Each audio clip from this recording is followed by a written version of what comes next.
Scavani, Here. Councilmember Edgar. Here. All present. All present this evening. Thank you. Item 2, approval of the agenda. We'll start with council. Does anyone want to move anything around? I see any need to change anything? Seeing none, we will move it to public. Would anyone in the public like to move anything around? Mr. Sawatsky? I wanted to make a comment, something not agendized, so I'm here to change them, share arguments, quote, I'll deal with that later, things Okay, back to council for approval of the agenda as delivered. I move to approve the agenda. Second. Motion made by Elizabeth McKay, seconded by Angela Shaw to approve the agenda as delivered. Any further discussion from council? All those in favor say aye. Aye. Opposed? It passes. Item 3 is our public comment time. The public is invited to present petitions, make announcements, or provide other information to the City Council that is relevant to the scope of authority of the City of Blue Lake that is not on the agenda. The Council may provide up to 15 minutes for the public input session. To assure that each individual presentation is heard, the Council may uniformly impose time limitations of 3 minutes to each individual presentation. The public will be given the opportunity to address items that are on the agenda at the time the Council takes up each specific agenda item. Is there anyone here for public comment? The chair recognizes Mr. Sawatsky, and then Marty, and then Tit. Thank you for my 3 minutes. I come from the supervisor's chamber today. Some of the biggest things discussed in there was litigation, potential litigation going both ways. So um, I'm a little distressed that we didn't have some kind of a settlement today that would have cost the city no money whatsoever. The settlement was going to be a discussion basically with a stipulation that the city would adhere to what they're required regarding PRA requests. This was requested to be agendized. I am entitled as a citizen, according to your municipal code, to agendize this. Your city manager decided to double down and not agendize this. So there will be a request again to agendize at another meeting, and this will be added to potential or threatened or anticipated litigation. You don't get to ignore your municipal code. You don't get to go ahead and not follow PRA requests. This is the kind of thing that I've, again, wished to not cost the city a bunch of money. Had a wonderful conversation with your city attorney, about 20 minutes, kept my time to next to nothing. We discussed multiple items, including this. And unfortunately for the city of Blue Lake, you are a litigation magnet at this time. And probably the third one will be in here is basically using city staff to harass and try to bully people inappropriately in manners. And of course, this is all coming forward from your city manager. So she's a gift that keeps giving for lawyers eventually. And I can keep running this up and have 10 different things to sue on possibly. I was wishing to come with a settlement tonight on the major one. Then the second one wouldn't have developed. And it looks like it's just going to keep dominoing until the city probably spend a significant portion of your yearly budget. It's only $1 million, couple $200,000 lawsuits will knock the ever living. And these things are not covered, I believe, not covered by your insurance fund. So you may find this is strictly out of your pocket. I really wish to settle these things in advance.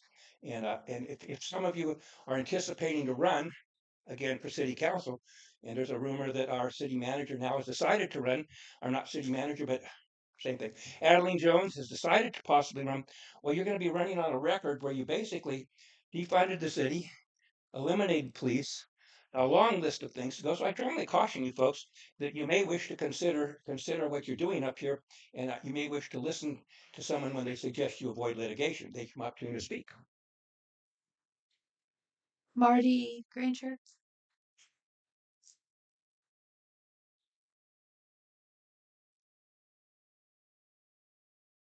I'm Marty Granger. I recently wrote an article on and posted it on the Blue Lake Community News, and it was called Democracy and Responsibility. And later that day, I got a phone call letting me know that the mayor had concerns about my writing. I was shocked that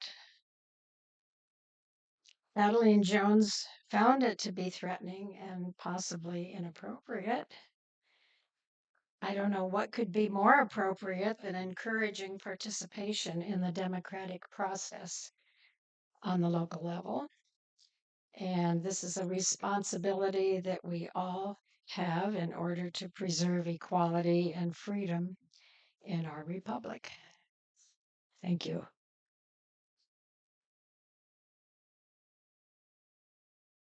Ted?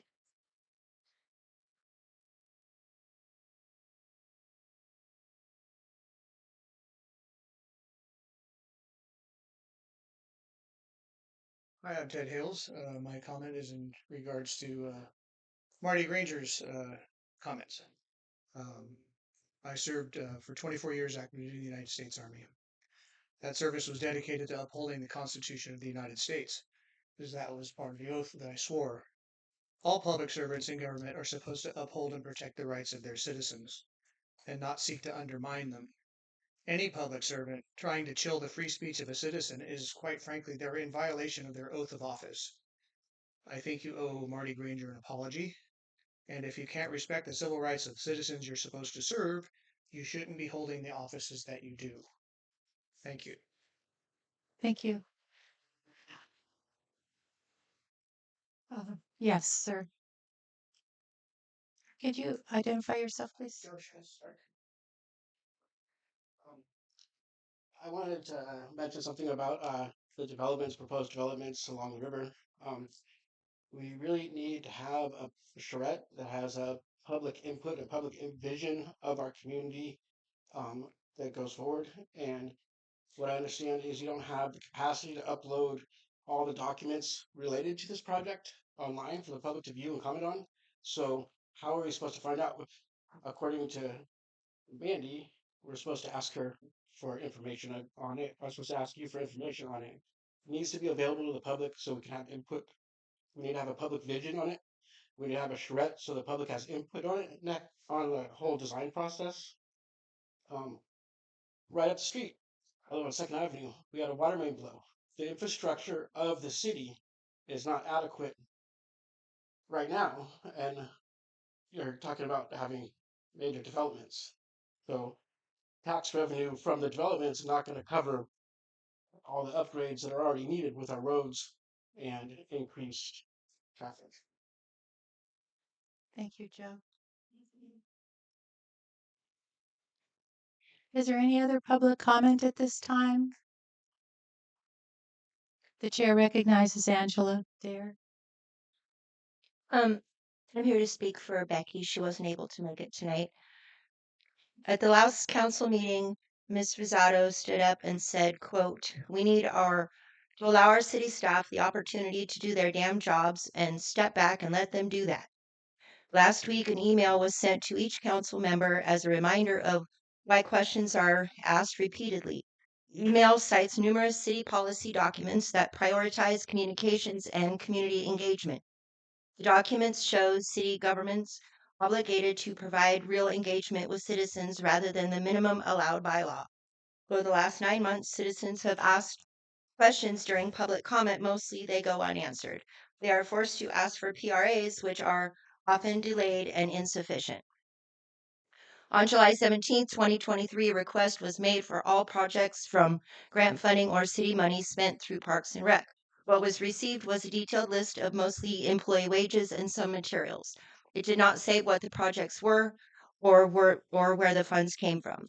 The information was not something that could be understood without more research. Since then, all city manager reports included in the agenda packets only include 5 from 2022 and 4 for 2023.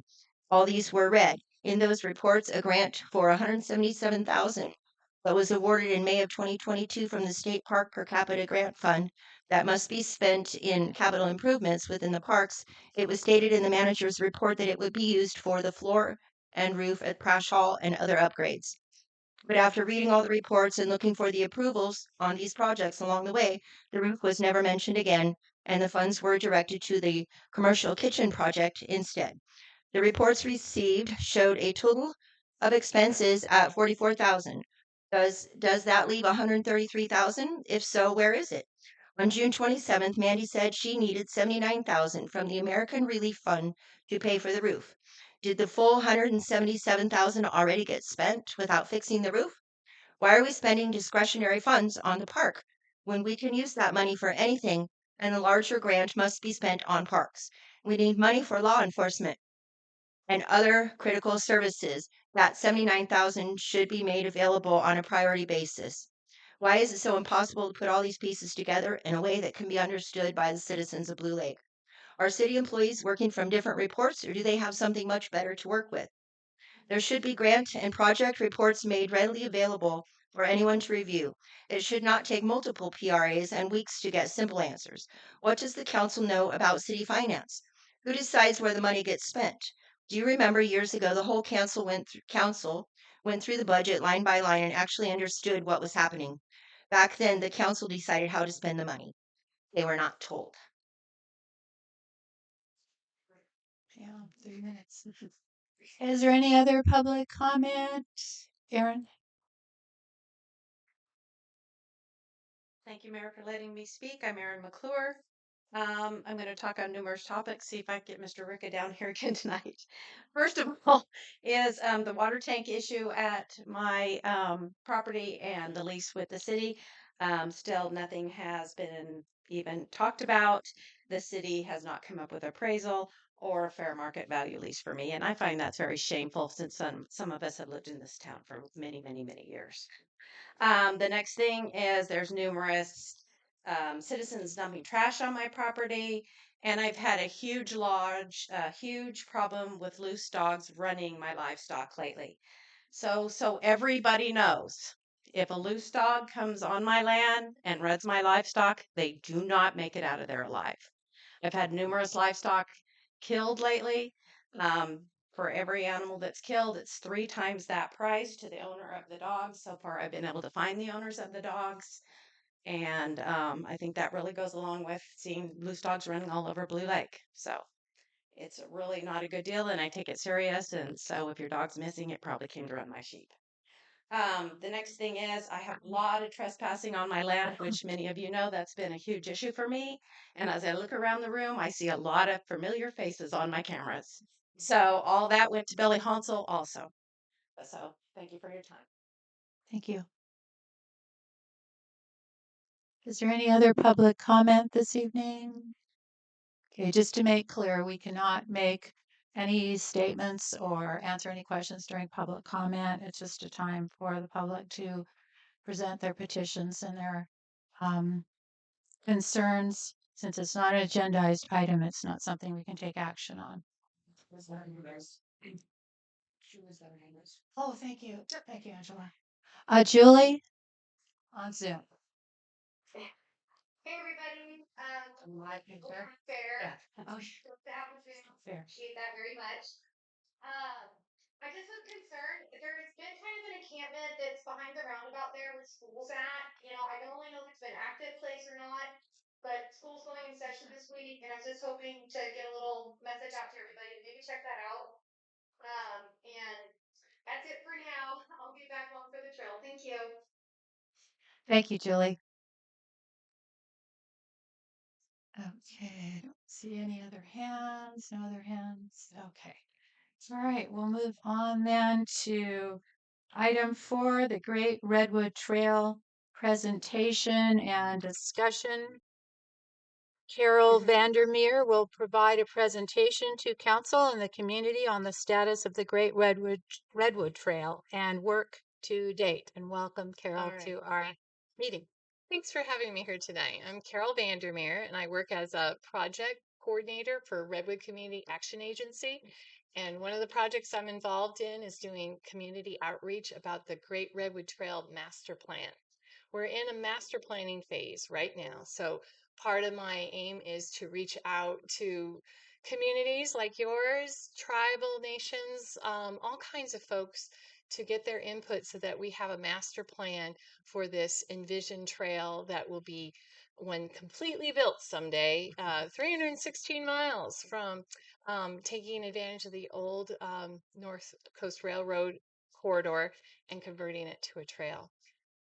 This whole master planning process is actually overseen by the State Coastal Conservancy. And on Zoom tonight, have one of our team, Hannah Barty, who is the project manager for Humboldt. And she's joining and will be available for questions if you have any for her as well. So I'm working with the State Coastal Conservancy and part of a subcontractor for a larger planning group that's helping with this master planning phase. And when you walked in, I think I saw a number of you grabbed an information sheet about the master planning process. And I'll give a brief presentation and then entertain questions about that. That sound good? Great, All right. thank you. So, do I advance or do somebody else advance Yeah, slides I for can me? do that for you, Karen. Sorry, Okay, we all don't right. have a clicker. Okay, just wanted to know who I need to Yeah. nod to. Okay, great. So as I mentioned, it's just in the planning phase, so this is a great time to get involved. So go ahead. So as I mentioned, the Great Redwood Trail is envisioned someday, probably piece by piece, as a 316-mile trail connecting Humboldt Bay area and all the way up to Blue Lake up here, down to the Bay Area. And so on this map, and the map that was in your handout is the Great Redwood Trail Authority is in red, and then there's a further sections that are managed by SMART, Sonoma Madrid Area Transit. So the section that the Great Redwood Trail Master Plan is the red portion. So it's basically transforming what had been basically an abandoned community asset of the rail and transforming it into a trail. And now their authority is to direct trail development along the corridor. Okay, can you advance? Go ahead. Oh, Sorry, I think I've got too many things going on here. Let me try and this. Oh, did I go too far? okay. Okay, sorry. All right. So rail to trails have been done all over the country. And so there's like 25,000 miles worth of trails that can serve as a model for how this works, how it impacts economic development. And so there's just a few different examples here, the Olympic Discovery Trail.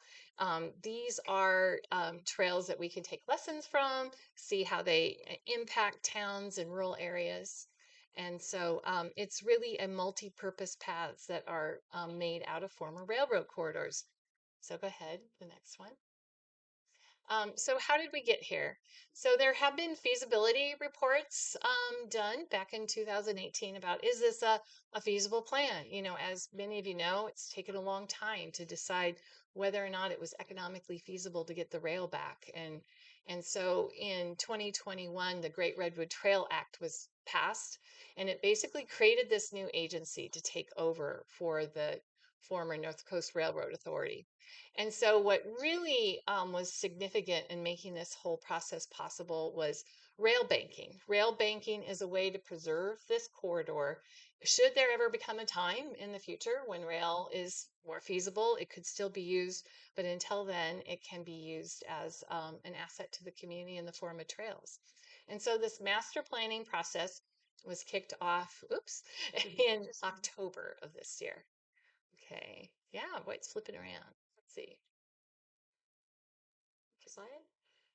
All right, you can go ahead and keep going there. So here's the project team. As I mentioned, the California State Coastal Conservancy is really acting right now as the director with the Great Redwood Trail Agency. And so they're working, side by side, kind of one of the same. They hired Ulta Consulting Group, and there's a number of different consultants. And you can see Redwood Community Action Agency, which is who I'm with, is part of the community engagement plan. There's also kind of a corresponding group, the North Coast Opportunities, that's doing outreach in Mendocino County as well. So lots of trail designers. They have a lot of experience in that. So we're working on that master plan. So go ahead. So what will be in the master plan? This will be a really high level guide for recommendations on operations and maintenance. A lot of people wonder who's going to maintain this trail. Those are some big questions. There may be sections where different entities, say counties, local agencies, want to have control over certain parts of the trail. The Great Redwood Trail Authority might be helping managing sections. How will it be maintained? Trail design, cultural and natural resource protection is very important. We started out our outreach by reaching out to tribal nations and having one-on-ones, and we're continuing that process as we go along. So it also will point out opportunities for habitat restoration, help prioritize projects. The Great Redwood Trail Authority does have some funding for priority projects, but it'll also, this master plan will help identify potential funding sources. So we've been doing a lot of different, as I mentioned, community engagement and continue to do so. We've had in-person and virtual meetings, and later on I'll tell you about the next meetings that are coming up.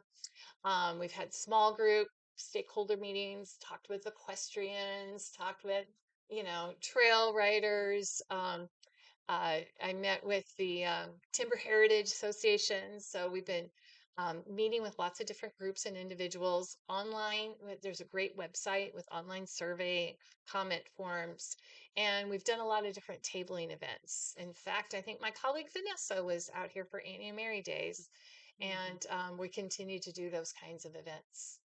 So go ahead, next slide. So what are we hearing so far? This is just sort of a little sampling of some of the top topics that come up. How are you going to deal with, trespassing on adjacent properties, security, fire hazards, is this going to introduce more fire hazards? Are there opportunities to reduce fire hazards by providing more access on the trail? Houseless encampments, impacts to working lands. These are concerns. Some opportunities and desires have included providing river access, because part of this trail will be kind of a backcountry trail along the Eel River Canyon, which is a wild and scenic river, but it's very difficult to access. And sometimes the access that happens now is not always the best. Trash, things like that happen. How can we better manage that? How can we enhance neighborhood connections? How can we capitalize on economic opportunities? There's a lot of what folks in the Rails to Trails world call trail town opportunities for developing businesses. Increasing value of properties along the trail has been seen, which increases the tax base. And a little later, I'll talk about the economic assessment. So next slide. Oh, a little later, right here.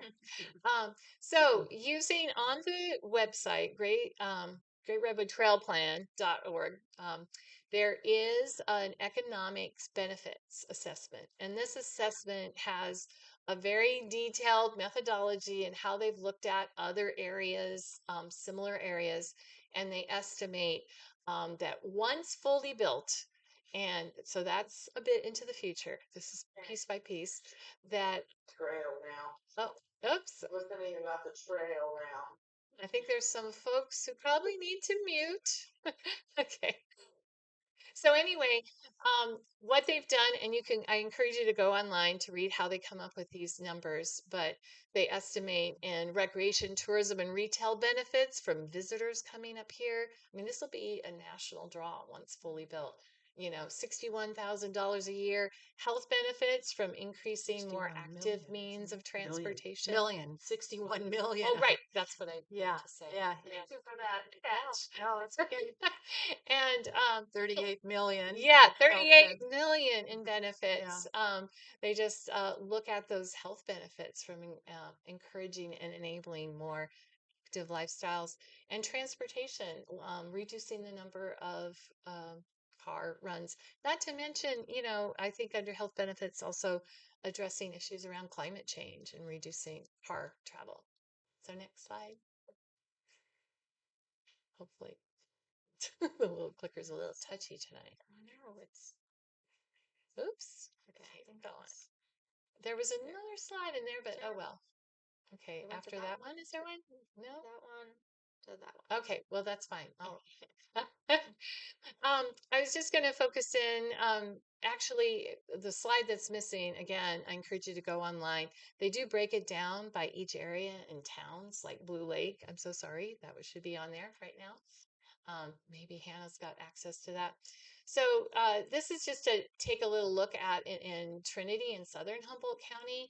You can kind of see, as I mentioned, that for a while the Great Redwood Trail is roughly around 101, but then it goes inland along the Eel River Canyon out to Alder Point. We had a really great community meeting out at Alder Point because, as you can imagine, in that area, trail type will be very different, kind of a backcountry trail. And there's all kinds of safety and access issues that need to be addressed that are very specific to that area. All right, next slide. I hope there's Northern Humboldt. Here we are.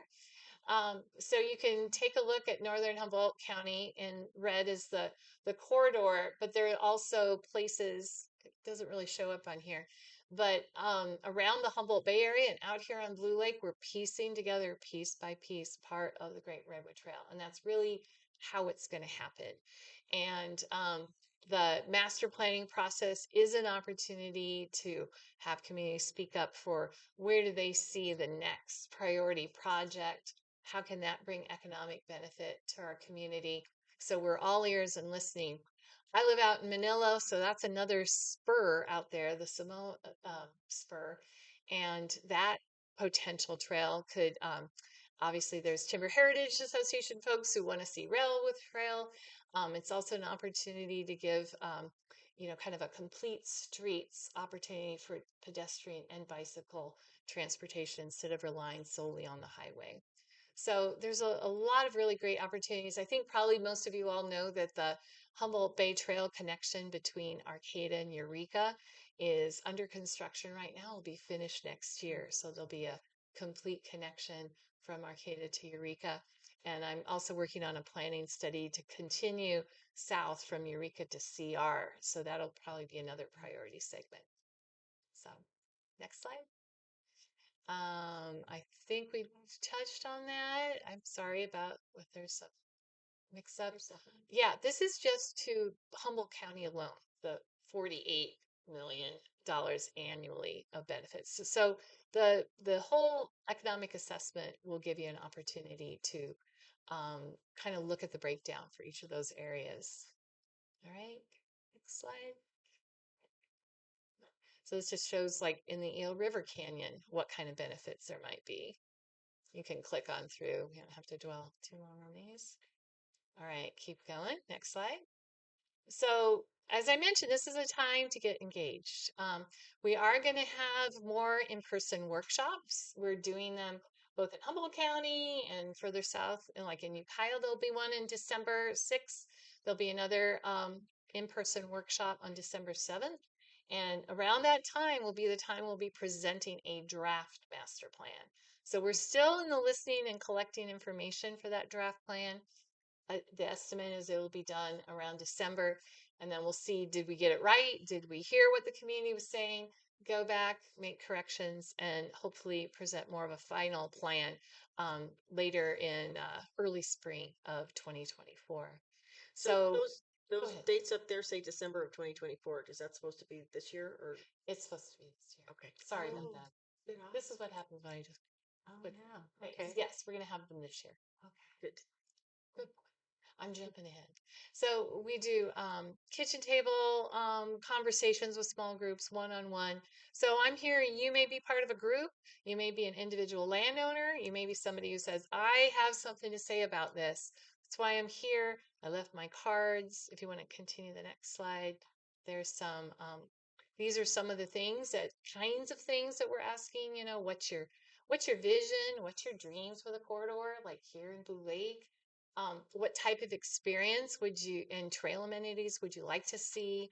What are some important destinations? Are there some great restoration economic opportunities out here? What concerns, what hesitations do you have? And who else should we be talking to? Okay, next slide. So as I mentioned, there's a great website, and on the website, you can sign up for a newsletter to get updates. You can take a survey, and your information will be collated that way. There's an amazing interactive map for where you can go on there and you can put a little flag on there and say, this is a problem right here. How are you going to get around this? Or so and so. So, and there's numbers to call. So there are all different ways to get involved. Next slide, please. Right. So that's what I'm here for tonight. So I don't know, I know you've got a big agenda. Thank Do you you. have any time for questions or not? Oh, yes, we certainly do. Okay. I think, first of all, I want to thank you for coming out and giving us this wonderful overview of what's going on. We have our little portion of the trail here, and it's being used beyond expectations. Families with strollers, children with bikes and trikes. It's just really been an asset to our town. So it's really good. And we're either at the beginning or at the end of the trail. It's from what I understand. That's true. Whichever way you want to look at it. Are there any questions from council, Carol? I have just one little, I don't know if just off out of the blue, but how was it determined where the trail would end? I'm curious why why it didn't continue on to Corbell. That is a great question. And I don't know. I know one thing. I've got my colleague Hannah here, but I believe this is the section of the North Coast Rail Authority. I don't know if it was a spur. I know there are some places like in Fairhaven where there was an industrial spur that they Okay. didn't rail bank. I don't really know the answer to that. Timber company. Yeah, it could have been by the timber. It could be a separate spur that wasn't part of that. Okay. Good question. Okay, I'm always curious. How are you going to get? Oh, Uh-oh. This is Hannah. Uh-oh, is that your voice is cutting out a little bit? my concern is how are you going to get over the Mad River? Yeah. Here, let's let Hannah, who's project manager for the Okay. State Coastal Conservancy. Go ahead, Hannah. Thanks. I just want to address the question about how to decide on the trail and portion that does go out to Blue Lake. So I don't want to call branch. And so You're really breaking up, Hannah. We can't hear you well.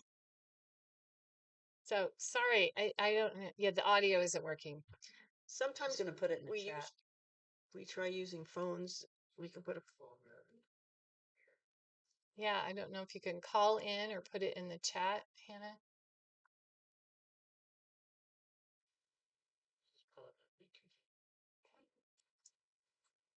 All right.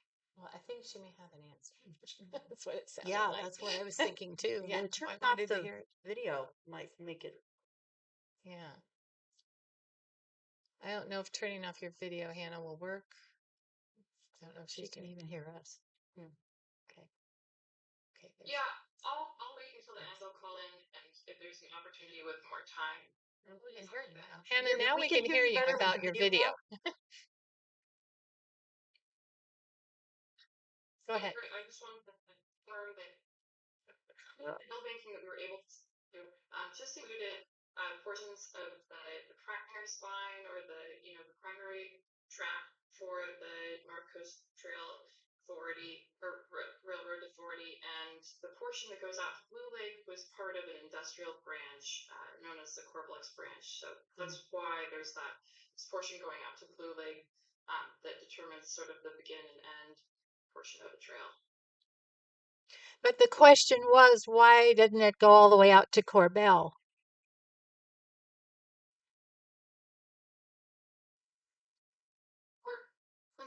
The portion right now that would go all the way just a little bit southeast of Blue Lake proper and would end close to where the Mad River Levee and Maple Creek Road come together. And so that was the extent of what we had available for rail banking. So it is banked then further than where the trail ends here in town at Hatchery Road. Yeah, it's real banked farther, is what she said. Okay. I just don't know why that hasn't been built. I do have some maps with me of the corridor. I don't know. I could maybe get copies or something to you later. That might be helpful. Thank you. Okay. Okay. Other I can open it up to public. Jean Lynch has her hand up. Jean?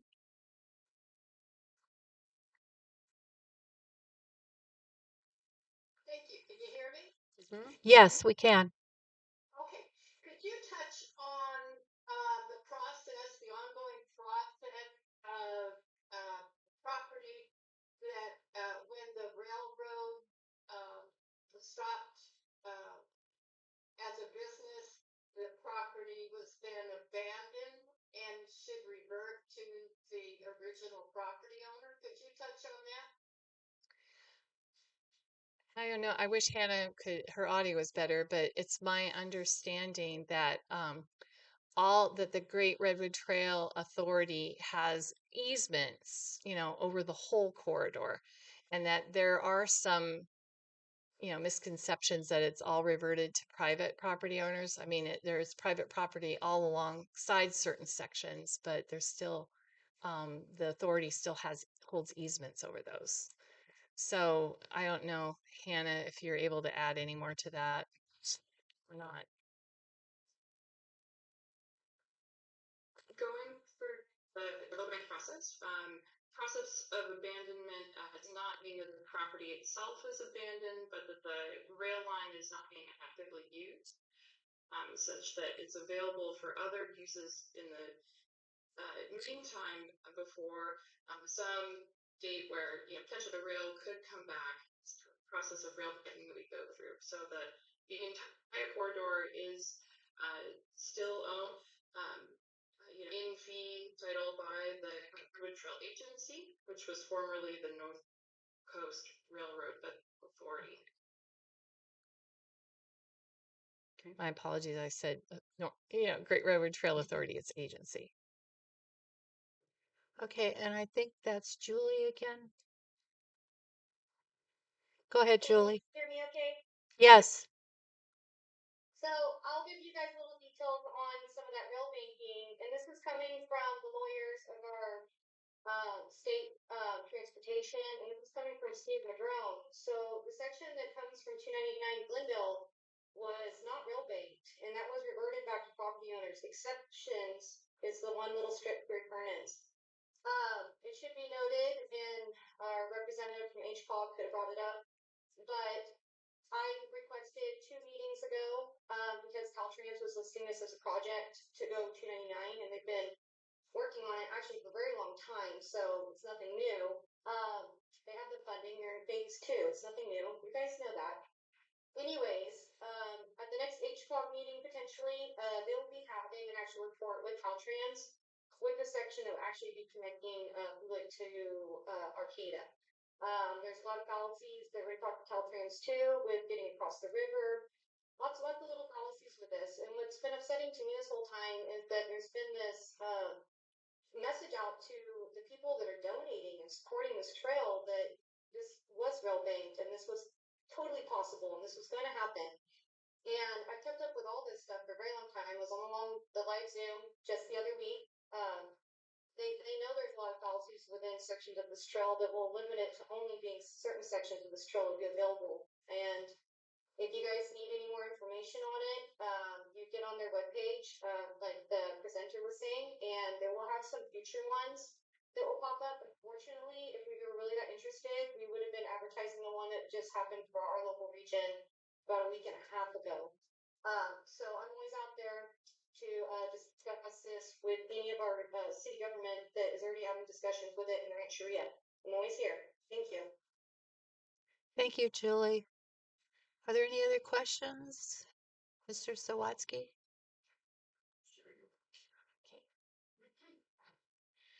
Ken Sawatsky, I think it was probably 7 or 8 years ago, a meeting down in the city down here. They were talking about the Great Redwood Trail or the trail system.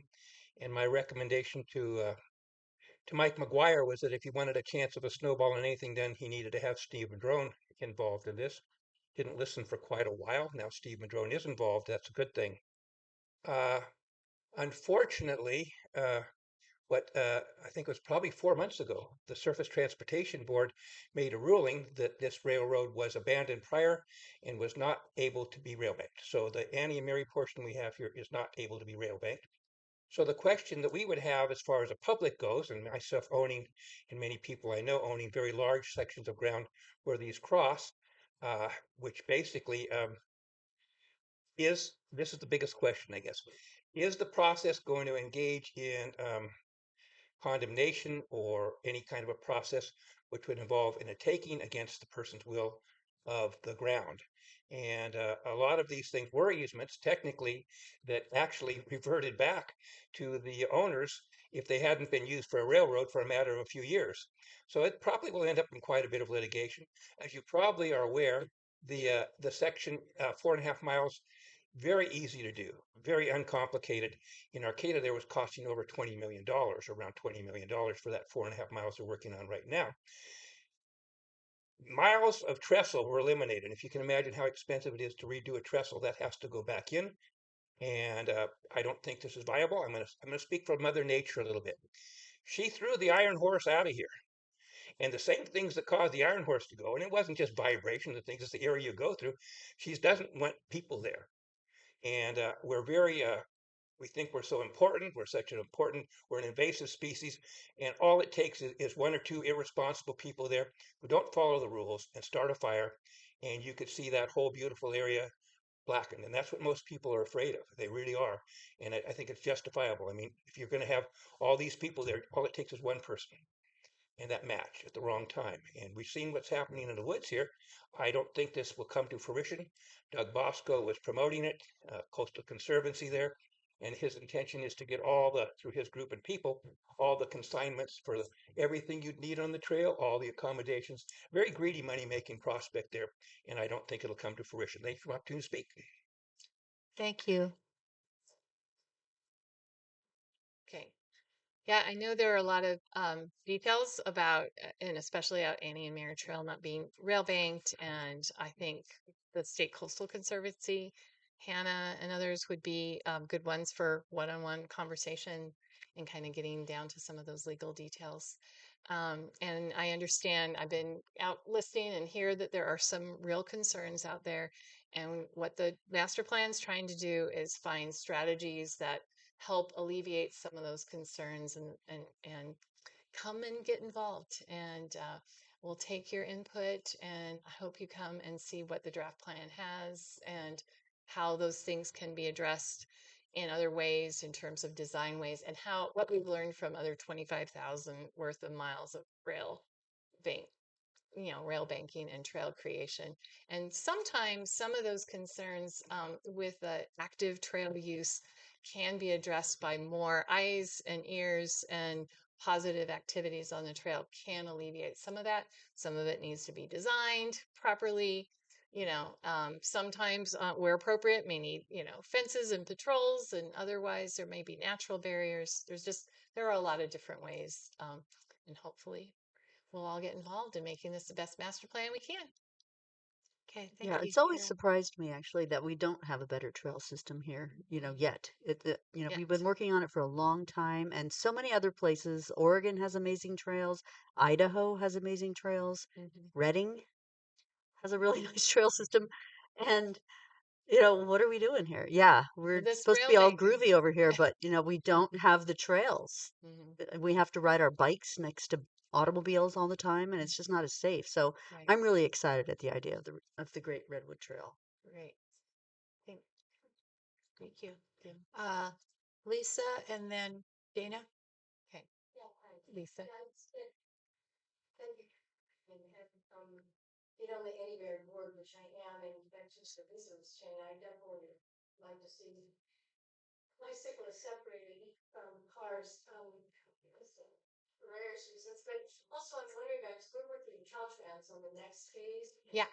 And because of some of this complication with rail banking, some said, well, let's just get this one. So we are in the process, and so this should be coordinated, like you're saying, before December 23rd. Yes. I don't know how much, because our meetings are very infrequent. So should we do that to Annie Mary? Yeah, I think that would be great to meet with Annie and Mary and be sure that, yeah. And I could email you, we could arrange that, get your board members. Yeah, perfect. Yeah. Yeah, it takes a long time. Yeah. Generation. Yeah.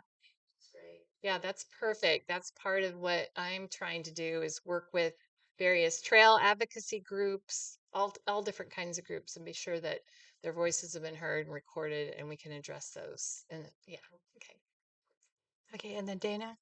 It's a bit off topic because I'm asking about the river canyon. Yeah. Are you going to manage on landslides? Yeah. Yeah. I mean, it will be more of a wilderness trail. Yes. It's not going to be yeah, yeah. And there may be yeah, we were just out at Alder Point, so I know your concerns. We've heard those. Yes, Mother Nature is pretty fierce out there in the Yale River Canyon. And there are different approaches, whether there be landslides and temporary closures or rerouting and I think there will be some guidelines and best practices for how to address that. So stay tuned. You've got, yeah, we've been trying to listen to folks down there who are familiar with particular areas. Yeah, and it may be so this trail is going to be built piece by piece, little chunks at a time. It looks like, were you done, Dana? Okay. It looks like Hannah wants to say something if we can get her out. We can hear Go you. ahead, Hannah. Let's try it again. Yeah, I just thank you everyone for everything that you shared today, and I encourage you to, as Carol said, continue to stay involved. We do have another in-person workshop on the master plan for the trail coming up Thursday, December 7th in Eureka. So another one locally. And then the following week for those folks want something to online, there's an online workshop December 13th. And those will both be in the evening so that folks can participate after working hours.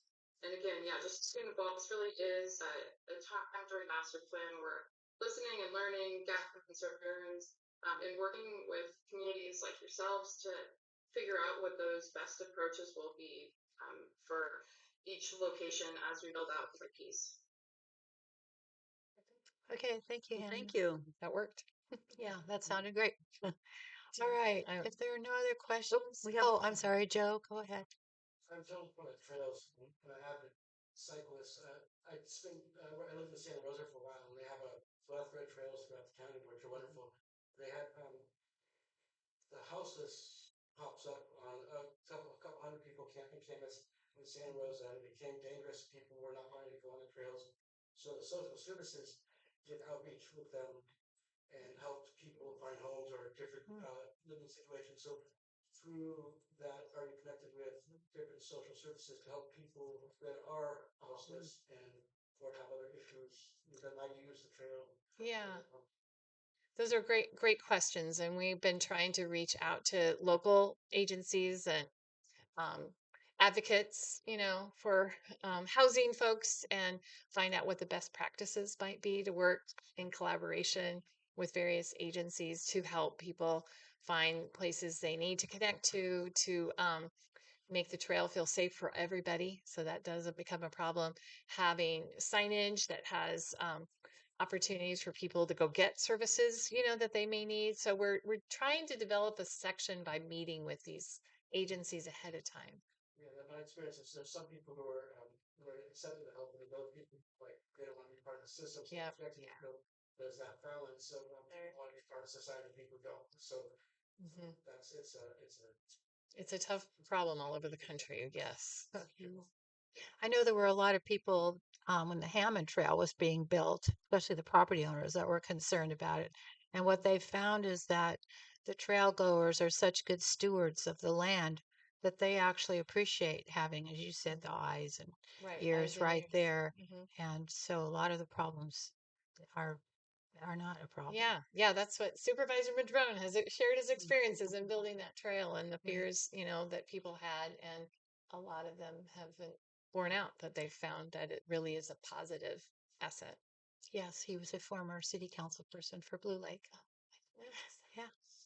Aaron, did you have your hand I up? was just wondering if you'd reached out to the local Cattlemen's Association or the Buckeye Association and talked to them about it, because it's really gonna open up the general public going near, very close, Right. near and through private properties.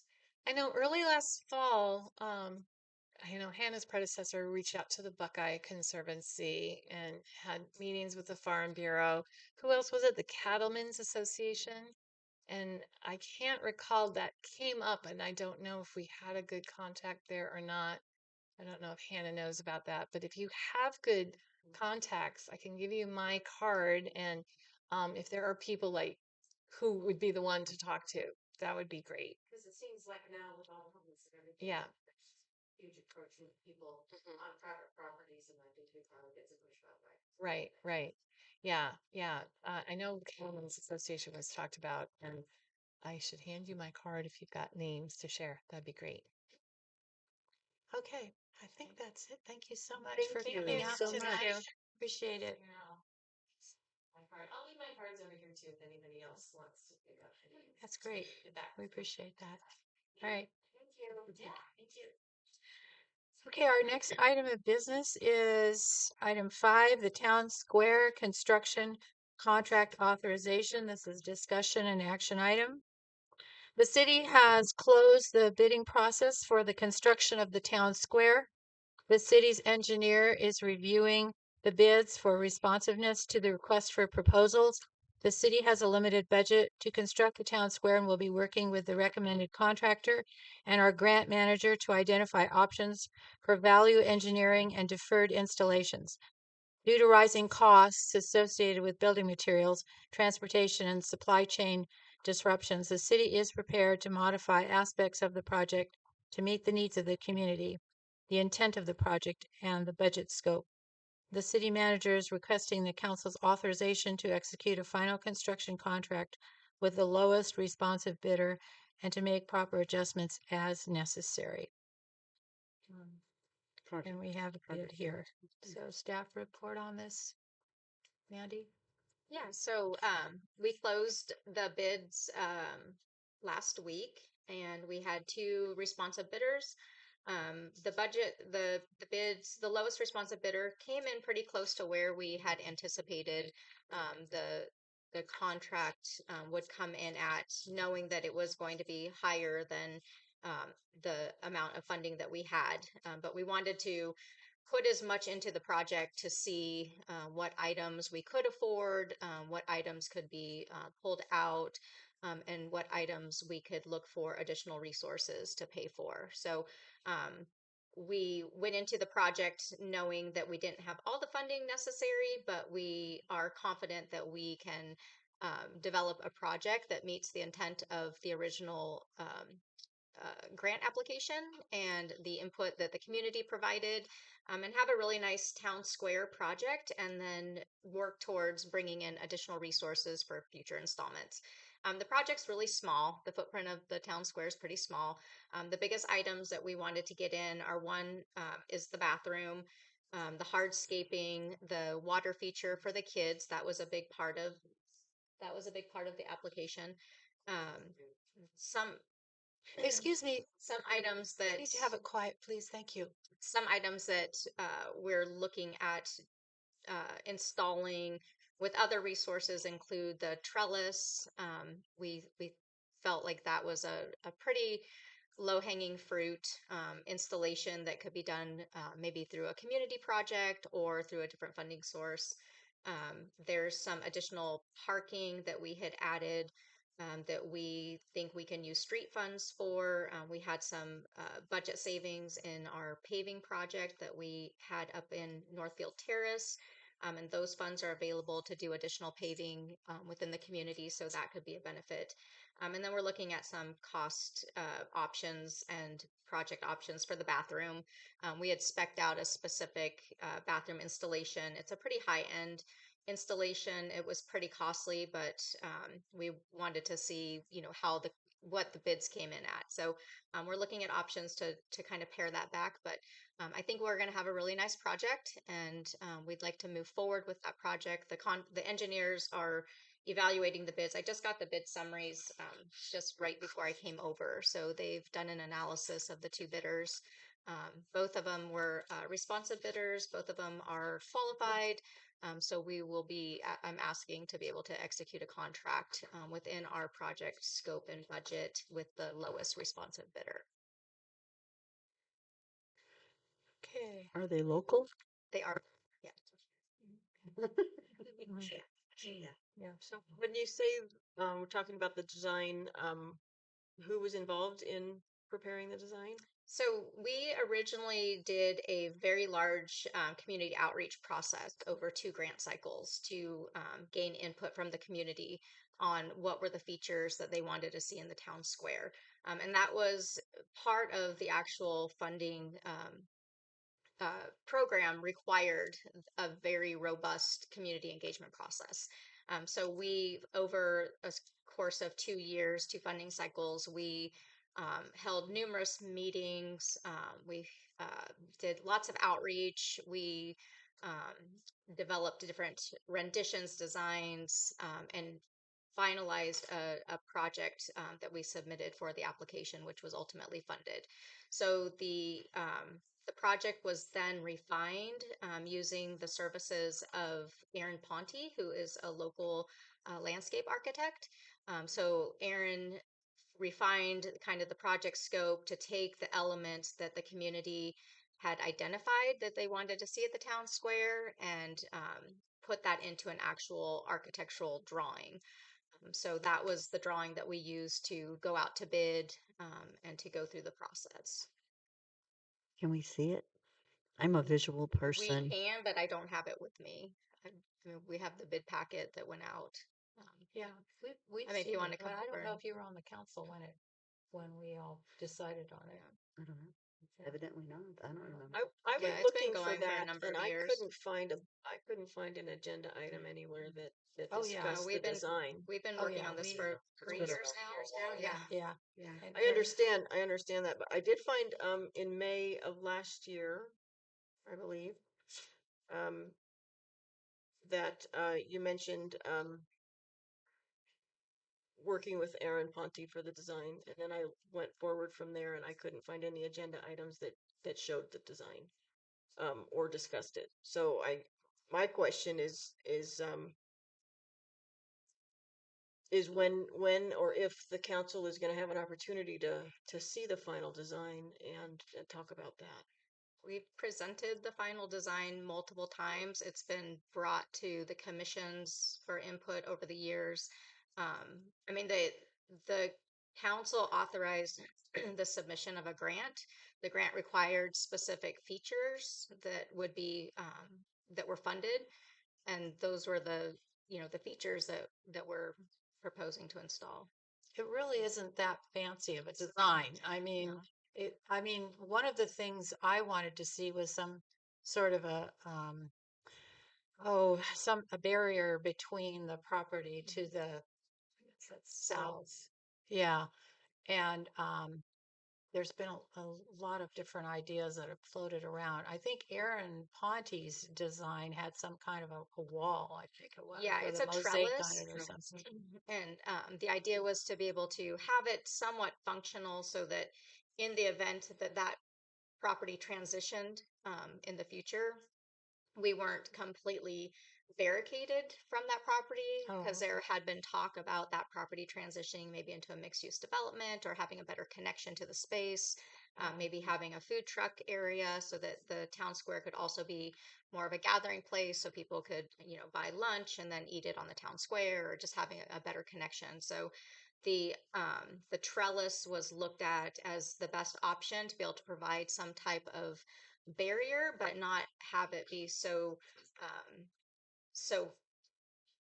physical that it couldn't Permanent. be addressed or adjusted, that it could be a nice feature. So looking at different plantings on the trellis structure so you could have greenery that could act as a barrier, but also it provides a little bit of view shed in the event that does transition. So The property is really limited. We have a failure of the wall that supports a portion of the project. So it was designed to be able to eventually take that wall out and maybe bench that down to have a better connection to the creek and do some restoration, which I think would be really nice. It would be more connected to kind of the space that they have at the post office. That section of the creek doesn't have that physical barrier of the wall, and the creek can accommodate that. There is some hardscaping, stamped concrete. We had gained some feedback from the Arts and Heritage Commission, the community, just through the process working with Aaron as our architect.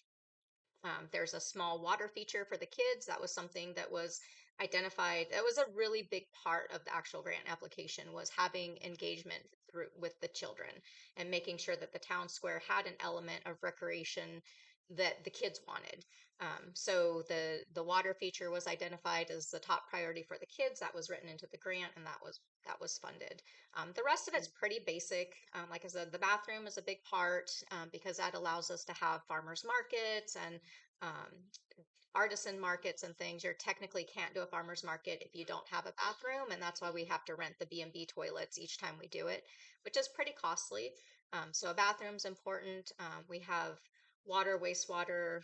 There's electrical. It's been designed to be able to do the holiday tree installation, so that there's an actual physical stand that's kind of built in, so the tree can be inset and there'll be electrical coming to it. The rest of it is mostly just landscaping, pretty minimal. The grant, a portion of the grant pays the property off. So about 185,000 goes to pay off that loan that the city took out to purchase the property. So that's really nice. And then the balance of it goes to construction. So we're at a point where we're probably a little over $100,000 short on construction, but like I said, it was designed with the intent to be able to scale back and do future installations if those costs came in high, which we had anticipated they would. So we basically went out for everything we wanted, knowing that we were going to have to scale back. And we are taking out the tree with the little platform. Yeah. Oh dear. Well, yeah, I'm not. That's really, going to make a lot I don't of want little to. children Yeah, angry. yeah. I'm Mine will. not really sure. I don't want to start that. Okay. That. So what is the budget for the project currently? It is five. I want to say it's 585. I think it's more like 587, and then 185 is the loan payoff. Out of that. So we're working with about 400,000. We're a little under, less than that, because we have engineering and architecture and construction management and inspections are also part of that.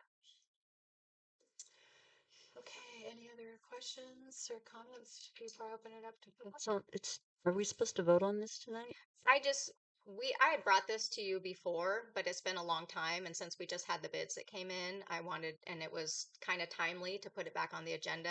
So I'm usually authorized through the process of writing a grant. The council usually commits to a full process of authorizing me to execute the grant, any documents, and then construction. But since it's been quite a while, I wanted to just bring it back. And we have new council members as well. So I thought I would just bring it back. So to give you an update, but to also ask clarifying authorization to be able to move forward with the construction contract. I wish I could see it. I'm having a hard time with that. Sorry. How is there no picture? There is. I just don't have it with me. We have a full drawing bid of it. package. Where is it? Well, the previous meetings and community agendas, there has been We pictures. also have a Here? whole bid package. It just went out to, that's what the contractors bid on, and that has There's all the just not one drawings, here. and Okay. I didn't bring it with me. I sorry. looked at the what was presented to the planning commission in March, but there was just a plot plan. There were no elevations or anything. It's a very basic plan. It's literally concrete hardscaping, a fountain, a trellis, and a bathroom. That's about all there is to it. Will there And then be we already have the like benches. seating? Are the Yeah. benches going to stay where they are? Because No, you can't those really can talk. be moved. No, those can be moved. So we already Okay. have the benches. Those were acquired through a different grant. Yeah. So Okay. those will stay with the project. We had some landscaping. Some of the trees will stay with the project. A couple of them will be removed and replanted elsewhere. But other than that, it's like I said, it's really a lot of it's underground utilities, so there's a big cost associated with getting power. Right now, power drops are extremely expensive. But this is it's a nice project. It sets us up really well. There's irrigation. I was gonna say You there's a know, sprinkler so system. yeah, and then involved in it. there's improvements to the parking because you have to have ADA accessibility to the town square. So there's on-street improvements that come with it as well. So.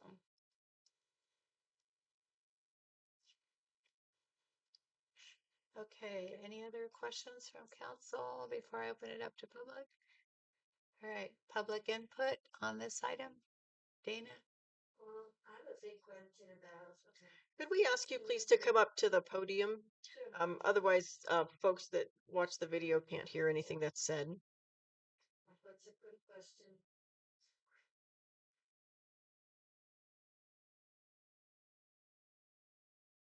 So my question is about community outreach because I have not received any. So what was the method of reaching out to us? This was how were we? pre-pandemic. I remember it Mhm. because my grandkids were part of it. We would go there. There were activities on the town square where there were all these boards put up and a bunch of post-its, and you wrote ideas down of different ideas that you wanted. I got So none of That was like that. 3 years ago, right? oh yeah, it was Yeah. pre-pandemic. Mhm. Yeah, this has been Well, going I've on been for a here long for time. 20 years, so Well, Yeah. I was there. I was here it was before both called pandemic. town like the rest of this stuff is for commission meetings and whatever. Oh, so but the word outreach, doesn't that mean that you reach out? You don't say, oh, There you have to was. come to I the meetings. remember Oh, it. you It have was a to go to long the time ago. website. Yeah, sorry. So I just feel that my in, perception was that there was a small group of people who were doing a wonderful job of creating the plaza as far as trees that they planted and shrubs and the benches and all, that there was really nice work that they did, but I had no idea of where and when and how to participate without, I mean, it seems to me that outreach should go to everyone without them having to come to the website. There needs to be some kind of communication to engage the community much more so than what we have. So that's it. Okay, thank you, Dana. Chair recognizes Aaron and then Ken. Chris have a simple statement to say, and it's that I agree with her because I didn't hear anything about it either. And I completely agree with McKay on it would be nice to see a picture. Thank you. Kent? Well, I assume from the comments here that this was, if I understood what your manager said, this is an informational presentation. No decision would be made. It's not normal for a process that goes to bid not to come back like to the supervisors or anywhere to be bid. And I would like to see the picture. I mean, on a website somewhere, it should have been on a website. If you can't pull it up, it's not on the website. It's called transparency. And we like to know what we're paying for. $400,000 less, probably 20% for the engineering and management of the process. And then there are serious concerns regarding locating a full-time open restroom down there that would have full accessibility to people. I know the B&Bs are there for short time period, but people in the neighborhood where those are have complaints that they're being used by people who don't necessarily come to the functions, come to the city, but they're from outside the city coming in for whatever reasons, and messes are left. When you design a bathroom of this nature or any bathroom, it's always best to have that closest to either your law enforcement or your city staff, so it can be watched and observed. It's like with a Caltrans project, like I'm sure it can be related to. You have, if you're going to have a facility, you have to have patrols going into them on a regular basis. Otherwise, they end up maintenance problems. Things really bad happen. So I'm not sure that's the right location, and I'm guessing this is probably $100,000 plus loo or whatever Arcata had there. And so people in the neighborhood, uh, how many people have seen the plan and are aware that there's going to be a restroom there that might have a heck of a lot of traffic going, and how are you going to mitigate potential problems and use? The city of Eureka has very few restrooms through the whole city. Exactly for that reason, we don't even open the one down here for an ongoing use down here on the city property that's right here at the park. That's closed, is my understanding. That's not open, and it's something that there is a concern and the public has a right to know. So I think obviously before you actually make a decision and award an award, we need to know how much what's getting cut away from that project. If you think the trellis needs to go away to come up $100,000, you think the bathroom needs to go away, that's your decision. When it comes down time to make decisions on what a project is, that is, I've never seen that totally left up to staff without having 100% oversight and seeing the plan and okaying the plan when it's done, finished, ready to go. So anyway, that's a concern I have. Thank you. Um, Winona?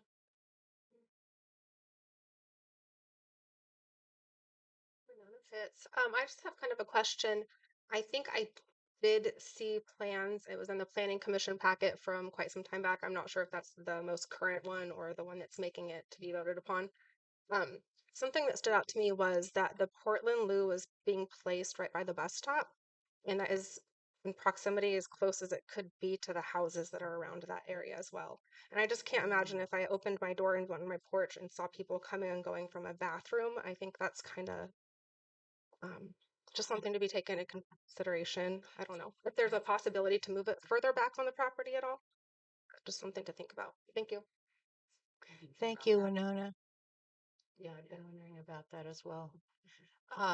In the plans, is that where the bathroom is going to be Yeah, located, right because you have next to to have the? ADA accessibility, so you have to Oh, have a clear pathway between the path of travel from parking to sidewalk to the bathroom itself. So and then we're also going to be planning for the future restoration of the creek right there. So putting anything back, we have a 25-foot setback that we have to work within as well.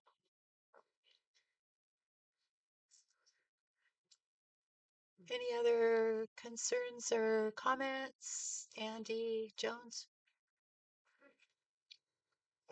Just to reiterate Winona's concern, Kent's concern about seeing the project. Um, uh, there, I did see the outreach and saw the multiple opportunities to participate. Certainly, it could be argued that that was not enough, but I did see the effort there. Um, uh,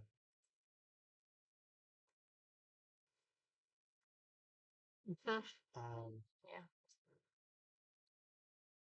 oh, I'm relieved to hear that a designer was part of this project, specifically a licensed architect. This is something critical that needs to be part of any sort of process when you're um, creating something new. Are are designers are trained to understand um, need assessments and incorporate um, rules and regulations and to come up with the best input. So I am relieved to hear that Aaron Pawnee, a licensed architect, was part of that. But it would certainly put me at ease as a city representative, knowing that the what has come back to bid best reflects that expert's design. And without images, it's hard to do that. Thanks. Thank you, Andy. Any other public comment on this item? We'll come back to council. Oh, here's one more. Oh, oh, oh. Okay, the chair. Okay. Well, I'm used to seeing a hand raised, not just someone coming up. So the chair recognizes. Here I am. Yeah, there Um, you are. I just want to say thank you. I love the idea of having a restroom there. Um, I think I heard $180,000, and that seems like an awful lot of money. I don't know if we have to have that kind of fancy restroom, but having a place where we could all use a restroom there would be amazing. And I also would like to know where I could access plans for this and see what it's supposed to look like. Thank you for your comment. Any other comments from public? Checkboard Zoom, nothing there. Okay, back to council. What is the pleasure of the council on I this have one? one more question. Oh, yeah. Go ahead, Chris. How hard it would be, Mandy, to bring any changes back to the council before we made decisions on them? Um, I mean, we might be able to do a special session. We do want, our goal is to get to construction. Yeah. We're trying to get as much done prior to the rains happening as possible. So we've been pushing this project pretty quickly. Once we got all the design work done and we got it through the system, it was, we're trying to see if we get the contractor going. But if council wants to see, because we are going to have to value engineer this. We've already sat down with the engineers and, like I said, talked about options. I think we can get the project. I'm just going to have to work some different funding sources. Like I said, I think I can do the road improvements with the RMR funds. I think the bathroom, I'm going to be talking with our contact with USDA, because community facilities can help with bathrooms in public spaces, because it does allow economic investment with farmers markets and artisan markets. And that's a connection that they really like to connect with. So I'm going to be talking with Reef about possibly bringing in some funds. There's also, we did spec a Portland Loo, like Winona stated, and that is probably the highest end, public facility. They're really nice. They're nice because they're easy to clean. They're nice because they preclude people from staying overnight in them. But there are other options that we're looking at. So there's another company that we're looking at that has something very similar. The Portland Loo is about $190,000. And these are prevailing wage jobs as well. So costs are high. And it seems crazy because it seems like you could build a house for 190,000. So the thought of just building a little tiny bathroom is something that we're looking at. I mean, it might be possible that we could do a different type of bathroom. So we're looking at a bunch of different options. The trellis, we've already been talking with North Fork Lumber. They've told us on multiple occasions if there's anything that that required us to have lumber, they'd love to donate. I think the trellis is a great community project as well. Landscaping is fairly easy to come by. So the big items really are, the electrical, the in-ground infrastructure, getting the concrete and the little splash pad. And, like I said, we already have benches, we have some landscaping. It's not a big site. So, and we don't want to develop the site because we really want it to be a flexible site. So when we have things like the holiday tree, we want to have room. If we have a farmer's market, or or people just want to enjoy the square, we don't need a lot of feature, but a lot of it's just in ground and infrastructure. So. And it doesn't include the creek restoration or anything No, to the do with creek that. That's restoration would be going to a be much larger separate. project, but we've already been talking with Fish and Wildlife and NOAA about future projects.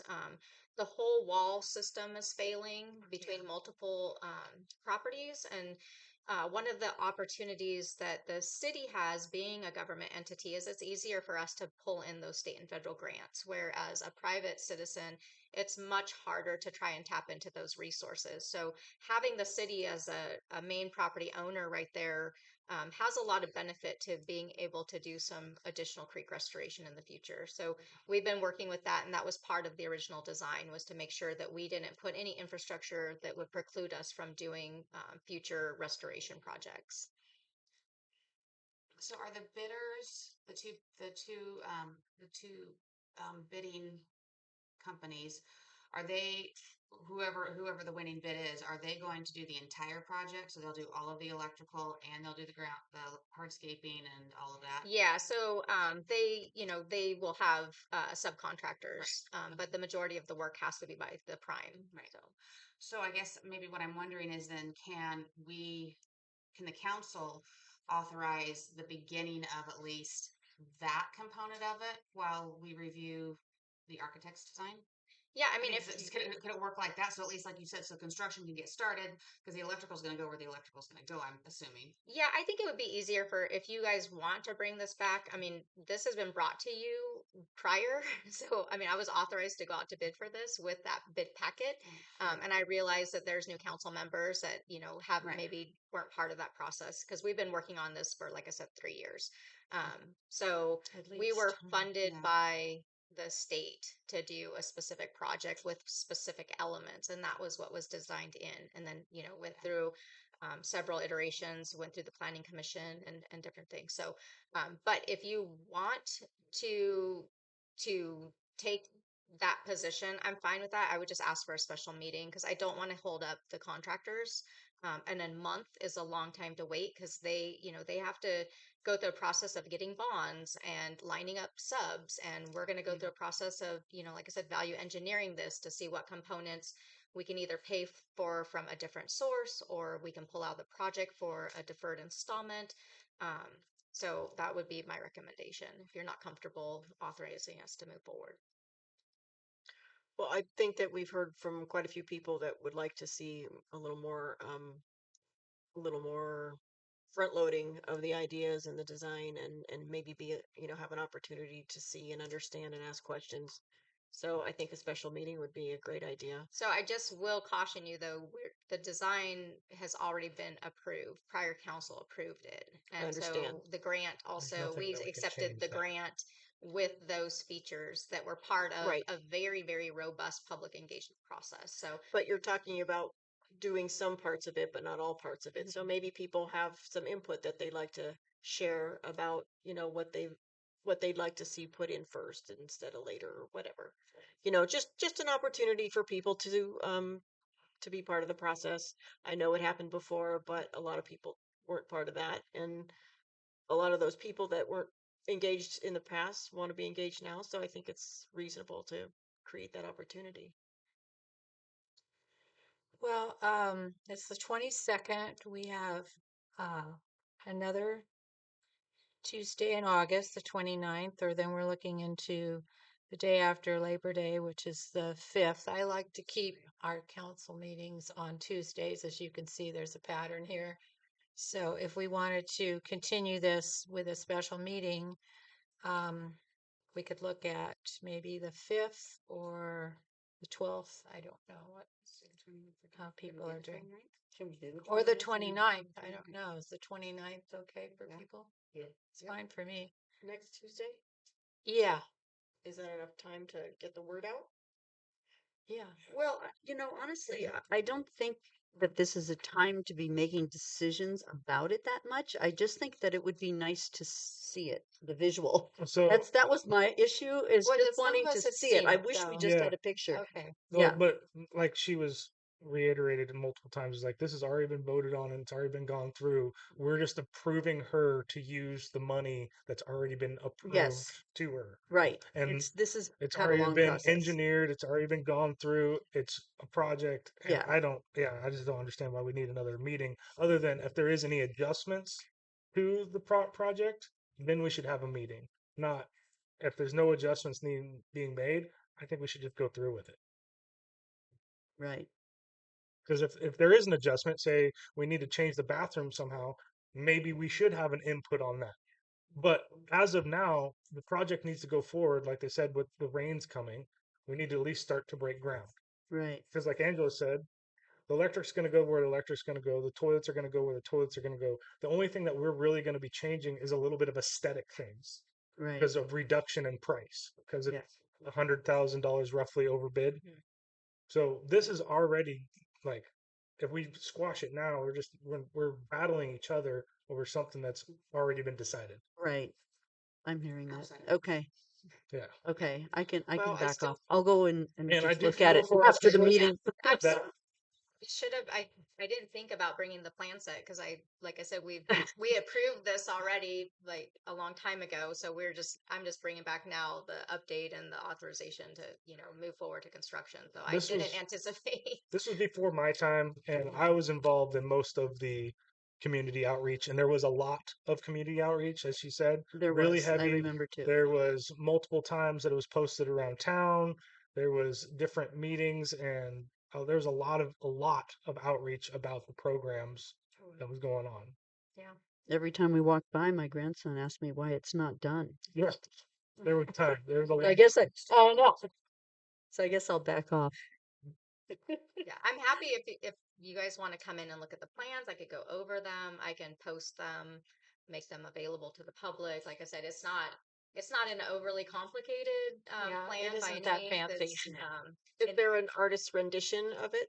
Like yeah, a sort. It's well, a 3D? it's a CAD drawing. It's not a like an artistic rendition, but It's an overview it's just of an it overview. Yeah, it's where it pretty shows basic, the but plants and the fountain and the bathroom and the benches. yeah.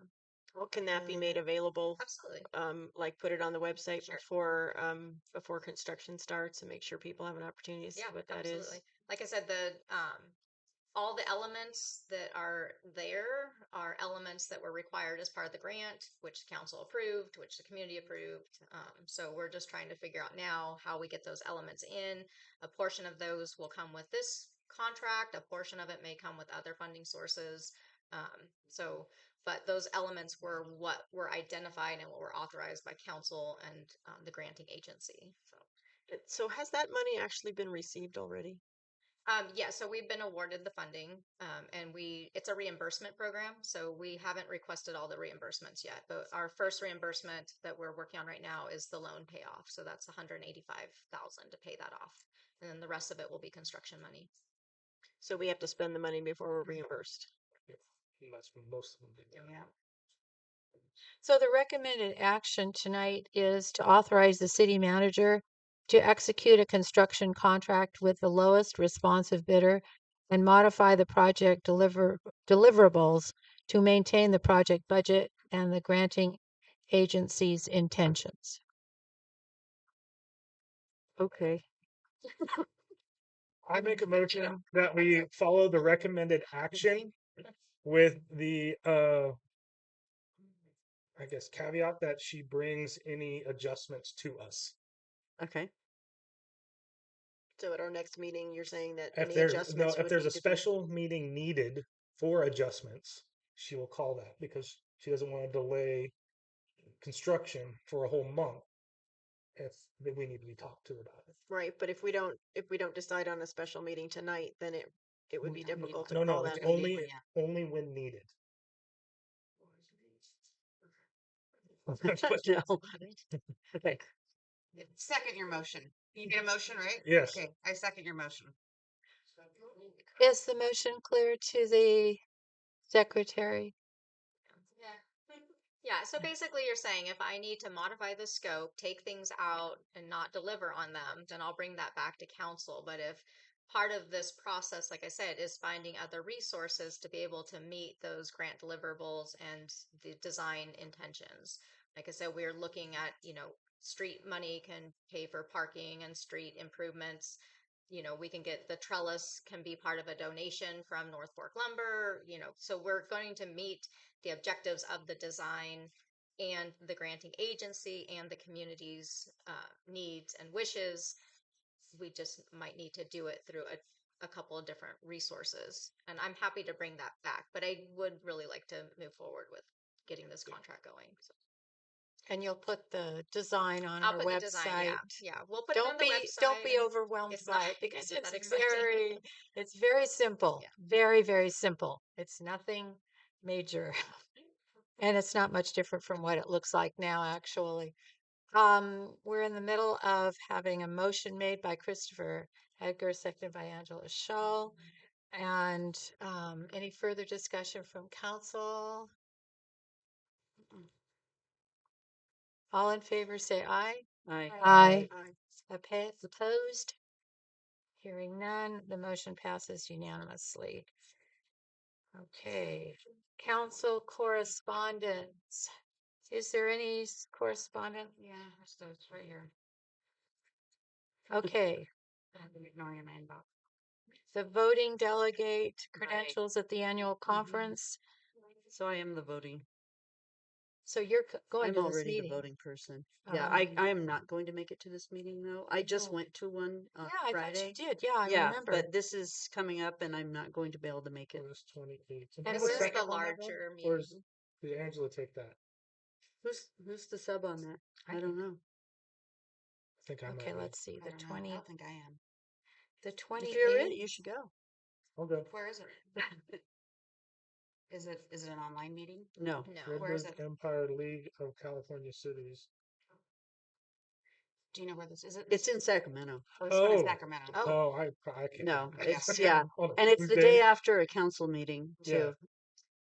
And So honestly, we don't usually have council that attends the larger, bigger meetings, but Yeah. you guys always participate in the Redwood Empire Division that's more local. Because I think the Redwood Empire Division does a lot of advocacy at the larger level so that the rural communities are represented and not, kind of overshadowed by the larger city populations. Yeah. So we're not going to be there. It looks like. no. All right. It's okay. Is there any other council correspondence? No. Okay. Consent agenda. Is there anyone that would like to pull anything from the consent agenda? We are on item 7. I need to pull the minutes. Does anyone else want to pull anything else? All right.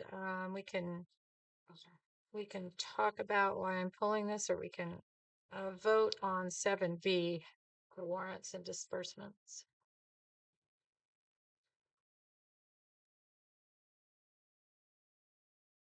Doesn't matter which one we do. No, doesn't. So, I mean, the only reason why I'm pulling the meeting minutes is because it was at that meeting that I asked for a moment of silence after the flag salute for Earl Eddy. That was the meeting, June 27th.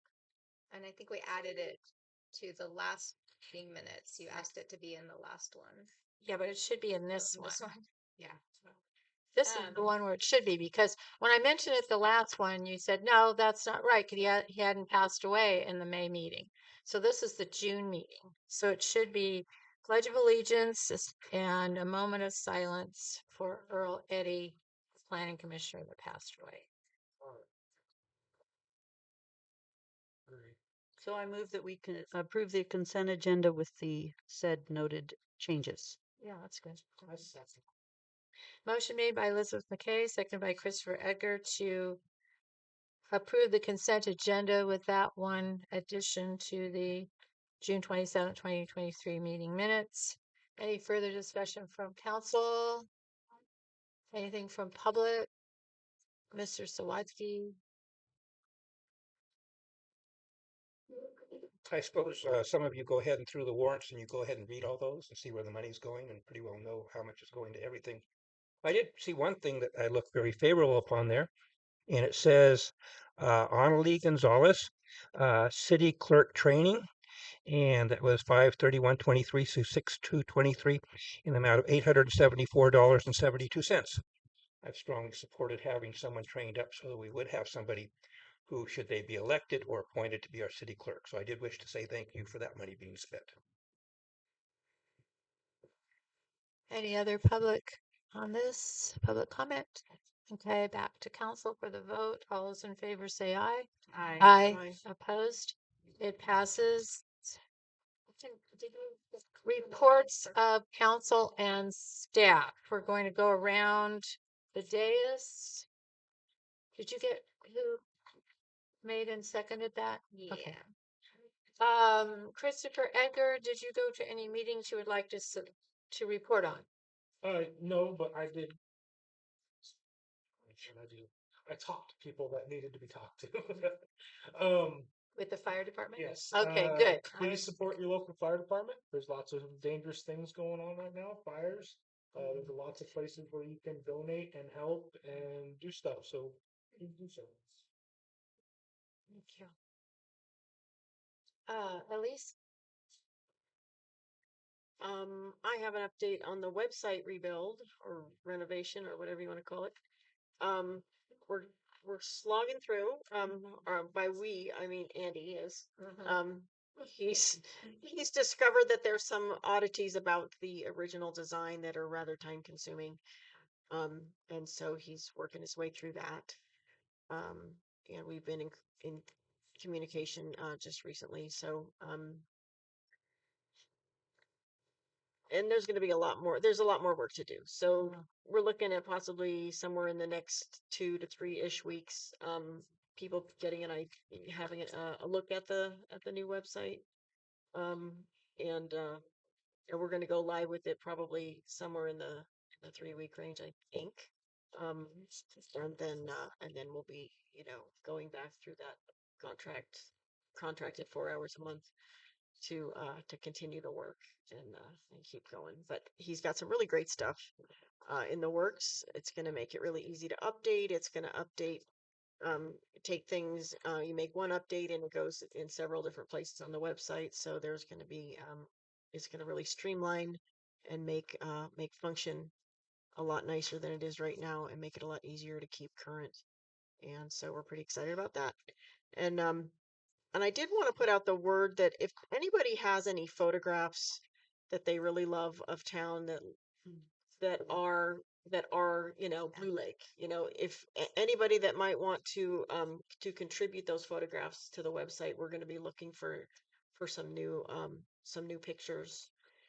Each of the commissions is going to have their own page. And so I was thinking we could ask each commission to come up with their own photograph for the top of the page. And so on. Anyway, there'll be more opportunity for that sort of thing. But if anybody has photos they love, please And send them my council way. people could get their photos taken for our page. Yeah, well, that too. But that's another Yes. something. We three-fifths of them are done. You'd rather remain anonymous. That's all I have. Thank you. Well, I have a lot to report. Luckily, I like to go to meetings, so it's not a problem to go to meetings. All right, so first of all, on August 10th, I went to the Humboldt Waste Management Authority meeting, and Meredith Matthews is the chair of that at the moment from Arcata. We had a very interesting presentation from the Little Hoover Commission, and this is a commission that was created in 1947, named after President Hoover. And in California, it started in 1962. What they do is they make recommendations for how people can, how cities can work with laws. And the big one we're dealing right now is this AB 1383, which is so difficult with the food waste and the waste. And so they're trying to figure out ways that cities, especially rural cities, can work with this law and make it happen or not. One of the recommendations would we take a pause, but that doesn't seem feasible. The other idea was there could be an exemption for rural areas because we don't really have that much food waste, and to keep waste local because a lot of people have their own composting that they do in their own yards and whatever. So we did make a motion to draft a letter of support to recommend 7 and 8, which was the exempt rural areas and keep the waste local for that. Then Linda Wise zoomed in concerning some of the problems that she's having. She works with the recycling center, and a lot of things are being brought there that are not supposed to be recycled. And so she brought that to our attention. Then on August 17th, I went to the Humboldt County Association of Governments meeting, and we had a very good strategic highway safety plan dashboard presentation from Mike Colity, the senior vice president of a company which presented this idea of dashboard. And he went through it quite a bit about how this can be accessed, and it actually gives you numbers about what your community is generating in terms of transportation and that kind of thing. We passed the Transportation Development Act fiscal and compliance audit. We had the audit with Keith Forges, and we accepted it. We also saw 3 really good videos, short, 5 minutes each, called Creating the Grove. And this concerns houseless people. And it's a video that was done. Um, it's very moving. It's very good, and you can find it online. I can get people the website, but it was produced by Lynette Nutter and David Fernie for Arcata House Partnership. It's basically a lot of interviews with houseless people and the difference that it's made in their lives between having a house and not having a house. It's just incredible what a difference it makes. So that was very good, and they were 3 quick little videos, 5 minutes each. And then everything else was pretty much. We did pass for Blue Lake. We passed a Transportation Development Act Article 3 bicycle and pedestrian 2% allocation request, and that was for the amount of $5,000. So we're getting that. Is that Yeah, something special that'll that you'd be asked for? that'll pay for Dan Burden to design improvements, make recommendations for Taylor. Yeah, So we're and excited Dan about that. Burden was mentioned too, as well as most of the people had been involved in walks with him through their towns. The other 2 things I want to mention is the citywide yard sale was held on August 19th. We had 24 people signed up on the map through the Abundant Upcycle Boutique. And so that was $5 each. So $120 was given to our local resource center. And a picture should be coming in the newspaper if they print it. But anyway, only 24 people signed up, which is less than we've had in the past. I've had 30 to 35 people sign up on the map. This is our 8th annual, by the way. We skipped 2020 because we didn't want to invite people to our town when we were in lockdown, but we've done it since, for 8 years. But it looked to me like there were a lot more people that were involved just voluntarily putting their goods, and that's fine. That's great. And there were a lot of people here because it was the Buddy Brown Blues Festival going on at the same time. So people got tired of that and they thought, let's go yard sailing. So it looked like it was a really successful event. And thank you to all who supported it. There And were yard sales I noticed in Sunnybrae and Lazy J that same day. That was yeah, a yard sale day. And Bayside was Bayside having too? one. Yeah, Bayside was having one. And the people from Bayside said, well, when did you decide on yours? And I said, we've been doing this for 8 years and it's always been the third Saturday of the month. But I don't think it hurt us that badly. Okay, and then the last thing I just want to mention is that same day from 2 to 4, there was the Earl Eddy Memorial at the Grange.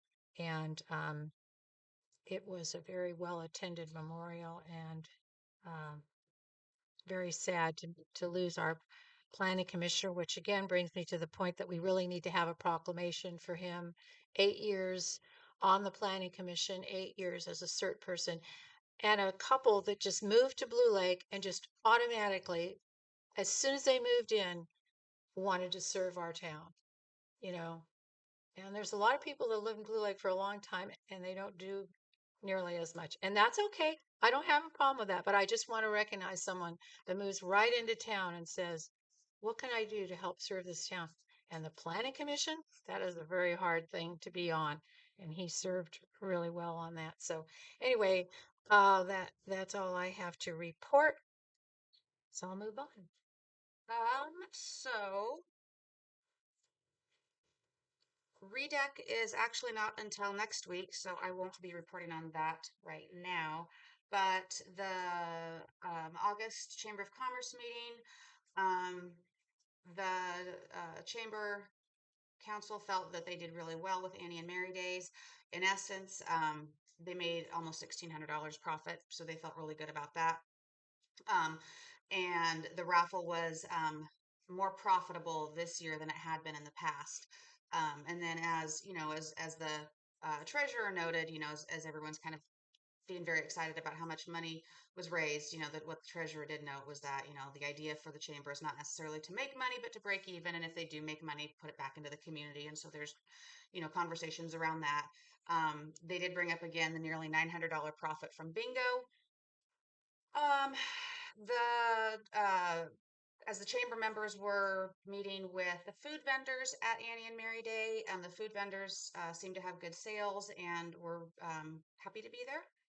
The last thing too with chamber is that on Thursday, September 14th, will be the annual chamber mixer. So for folks in town, Trinidad,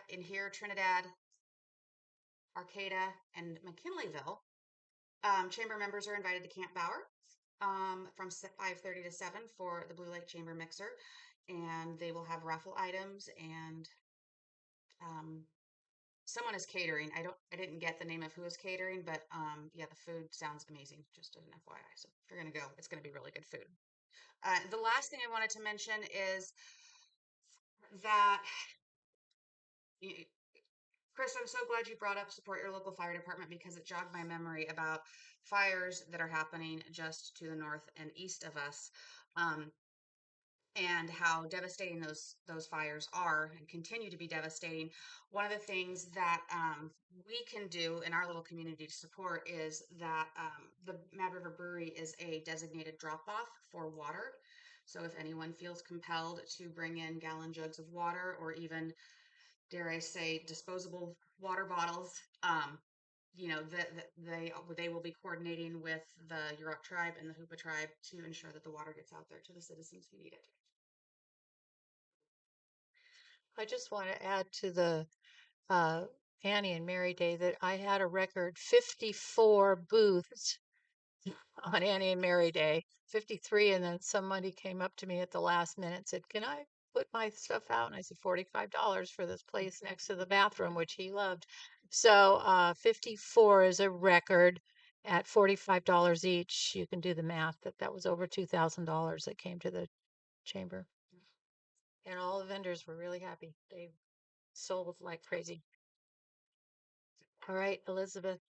Okay, I went to the Blue Lake Economic Development Commission meeting, and there's a new member, Kelly Costa. Welcomed her. We're working on getting a new gateway sign for by the roundabout. There was a contest, but nobody submitted anything for the contest. So we're gonna look for a professional who will create a sign for us that's simple but says Blue Lake. And there was a Powers Creek update with discussion about the RV and campground that is coming to an end. The Storyland grant. They're doing one more thing, I think, to finish it up, and then it can go out to bid for the Storyland area for all that 22 acres to do something with that land out there that the city is going to be having back eventually here soon. And all of the like Bottawat and all of the different areas that are down there, kind of the master plan was discussed as an economic place. Let's see. Having the quote that Blue Lake, it's closer than you think. As it came up as a possibility, a little byline. And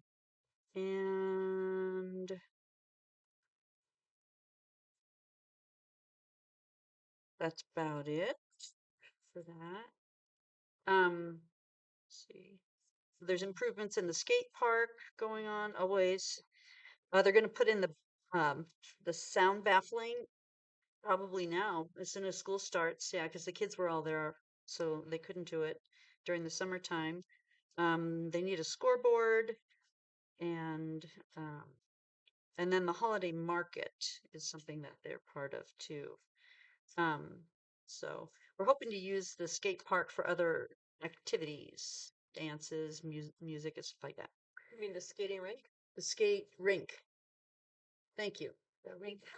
I I don't thought know you why. were talking about the Yeah, bike park. I don't know. I'm really nervous for some reason. This part makes me nervous. I don't know why. I'm fine. The rest of it. So I went to this League of Cities down in Fortuna as well on Friday, and that's always a really good meeting. Yeah. That's our. So there were a couple of we talked about the wind those were some visitors that came. They were, let's see where put it. Piece of paper. Here it is. Okay, so we had the offshore wind talking about that because of where we live and the way our ocean drops off, that they will be floating. And yeah, so that's going to be interesting and that's going to be happening. And yeah, so and a lot of the concerns are that, the money stays here, the electricity stays here, and we don't just get bypassed completely. So that's an issue that was brought up. Lower our costs at least. Yeah. And so they will be opening a local office in Eureka and hiring people here. And they want to meet with people who want to know them. And let's see. The other really interesting person was about wildfire. And I don't know if anybody's tried to get insurance on their house lately, but it is becoming incredibly difficult. I am a realtor and I am very aware of what's happening with the real estate. As soon as you get under contract, you need to look for insurance right away because it's really difficult to get. And one of the things that you can do, and we watched a simulation, and it's interesting because my daughter does this with her house, and she has rock all the way around the base of her home. If you put wood chips down to be all groovy and decorate, you are just creating fuel right there. So rock is what should go around your houses. So that was a really interesting defensible space is what they're talking about, and how they're really changing what they used to think was important for defensible space. Yeah, so that was a very interesting presentation as well.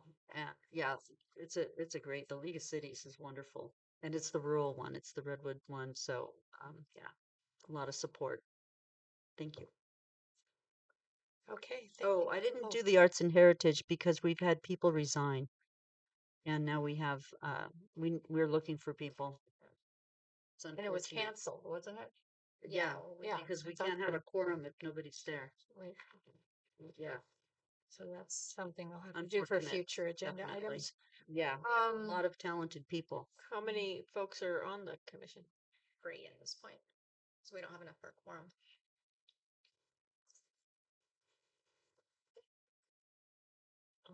I had a question. I was at a public safety commission meeting where one of the commissioners asked about having the liaison at the meeting, and I just want to say if some of us are having a hard time getting to meetings that we're supposed to attend, maybe we could chat about having somebody else go for us. Tomorrow, the public safety one. Mm-hmm. Oh, okay. Okay. I've been out of town too a lot. with work. Yeah, they're on Monday nights. So I don't know. I mean, I don't know if we should have that as a future agenda item to do any rearranging of assignments if it's necessary. Well, yeah, that does take an act to change. It's the Maddie Act, isn't it? No, maybe not the Maddie Act. The Maddie Act is the noticing Oh, okay. process for Okay, those. there's a name for it. That's for who's on the commissions, Right. But not the liaisons to the commissions. That's just us. Yeah, but Right? it's still, I think it still has to go through Yeah, you guys have, yeah, formal you always go through process. Future agenda item? Yeah. Do Does you it have need to one, go or that? Chris, are you okay with? Oh, I can figure it out. Okay, Yeah. it's the first Monday of the month. Okay. Yeah, because we canceled our trip this week, so I'll be good. Okay, well, the first Monday of next month is going to be, they're not going to have it on Labor Day, are they? That's the problem. Public safety, and planning commission always fall on a holiday. Yeah, I don't know. They'll probably You don't want to even get any rearrange that. emails about that one. I get all I the other ones. I send them to your City of Blue Lake email, and I was wondering if you're seeing those or not. I see the other ones. Maybe I do see them. It's just not labeled weird. Okay. I'll go through it again. Okay. Yeah, I usually just put you in the group because I have a group contact for each commission. So. No, I get it. That's like the number one thing that pops up on everyone's emails. I'm not that important. You guys are more people that email me. Yeah, I see that. Did you want to make a remark on this and open it up on the public? But we usually don't, but okay. This is concerning the reports of council and staff. Okay. So this is the reports of council we're talking about now. Okay. We're talking about your reports. I just wanted to reemphasize, I did attend a meeting when they were a little irate that we didn't have somebody attending as far as a representative, and they, anyway, just conveying that also strongly support you moving forward with that. Um, uh, Regarding your report out on your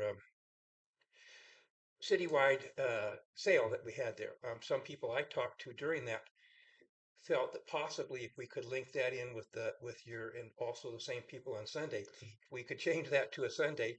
We wouldn't be competing with Bayside, and we also would be supporting the farmers market so that they would get traffic back and forth, because there were some very disappointed people during the last two farmers markets. And I did walk around and take the time to talk to some of those. Um, I did want to make mention during the garage, during the yard sale, that I want to shout out to Becky and Ray down there. They donated a bunch of things, and the proceeds from them and what I was able to do, we bailed a dog out of the Humboldt County Jail. So one of them, people can go pick up a dog down there. So there are really good things that come out of these activities. I just think maybe a little bit of reorganization on a lot of our timing to look ahead on events. And then also I noticed that we don't have the scheduling out for the September meeting on your website yet. And so you're obviously going to be doing some rescheduling, I hope, and you should always go in advance to schedule those things so you don't have conflicts with Labor Days or other vacations, and those things can be scheduled so you can continue to have your meetings. Thanks for allowing me to speak.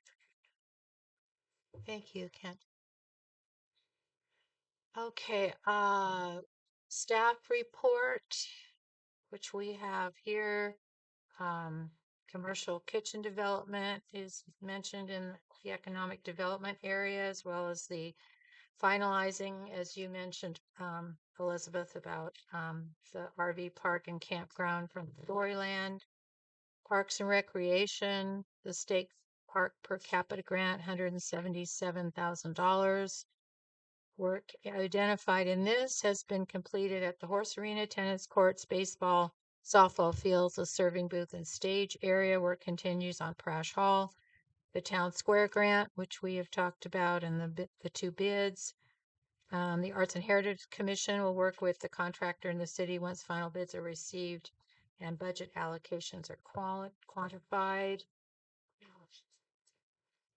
And the skate program will probably be more popular as the weather gets wetter.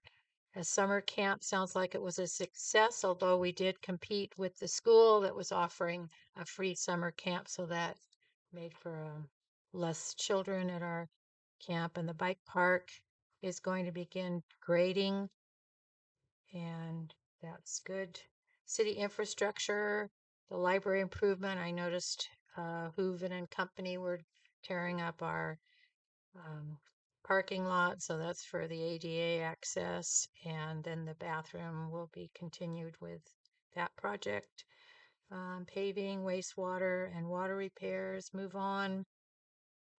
As part of the PG&E paving project, the city was able to leverage resources to complete additional paving in areas of the town. That's good. Northfield Terrace area work has been completed. Crosswalks, center lines, all necessary painting has been done. The sidewalks are getting done piece by piece by Kernan Construction is doing that. The truck route study and design continues. That's the $1.6 million to make a much needed safety improvement along Greenwood Avenue. Dan Burden, walkability guru that some of us walked with around the town, and he had a lot of really good suggestions. He's going to be hired to help us with some of the work. And that's on available somewhere. The video, Oh, correct? Online. I believe that that Justin recorded the presentation meeting here, Mhm. and that is available. Is it through available Justin's blog. through? I'll get you a business card. That'll get you to it. Okay. Yeah. And then the Taylor Way improvements, the grant, that's where Dan Burton came in, and the housing element update.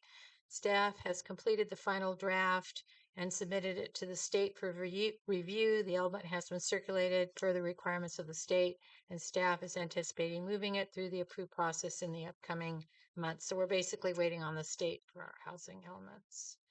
So that was our city manager report. If you wanted to add anything. So if you have any questions, I'm happy to answer them. Yeah. Any questions from council about the manager's report? Yes. I'm wondering if we have the feasibility study, the financial projections and that sort of thing back from Storyland.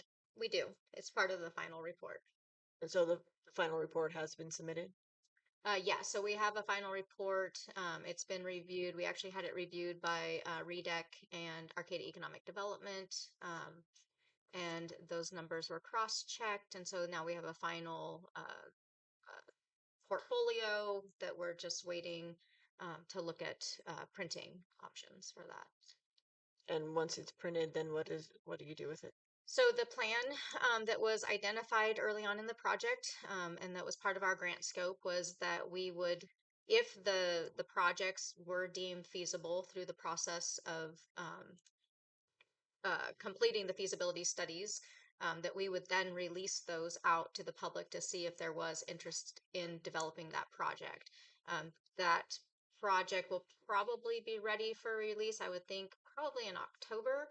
We have a little bit of extra EDA money that we've been allowed to request an amendment through our granting agency to complete some additional master planning work and some survey work. So we're going to tie all that in to the overall project. But I think probably in October sometime it would be ready to be released out to see if there's any interest in the project. It doesn't mean that the city has to do the project, but the intent of that grant was to see if this is a viable project on the open market. So it would probably be somewhat like a not necessarily like a request for qualifications or a request for proposal. It would be kind of a hybrid process, I think, to see if there were developers who wanted to talk with the council about proposing a development scenario. So, It's like a speculation to me. Yeah, That word comes to my mind absolutely. because we're not at the end of our lease here with Blue Lake Power, so we still don't have a clean slate to show someone. But it would be something that a speculator would Yeah, and I think maybe it's be good for interested in. for us to get some feedback on the open market to see what the thought is, if our project is something that there would be interest in. I mean, we've already had interest in the project, just to the point where we're at right now.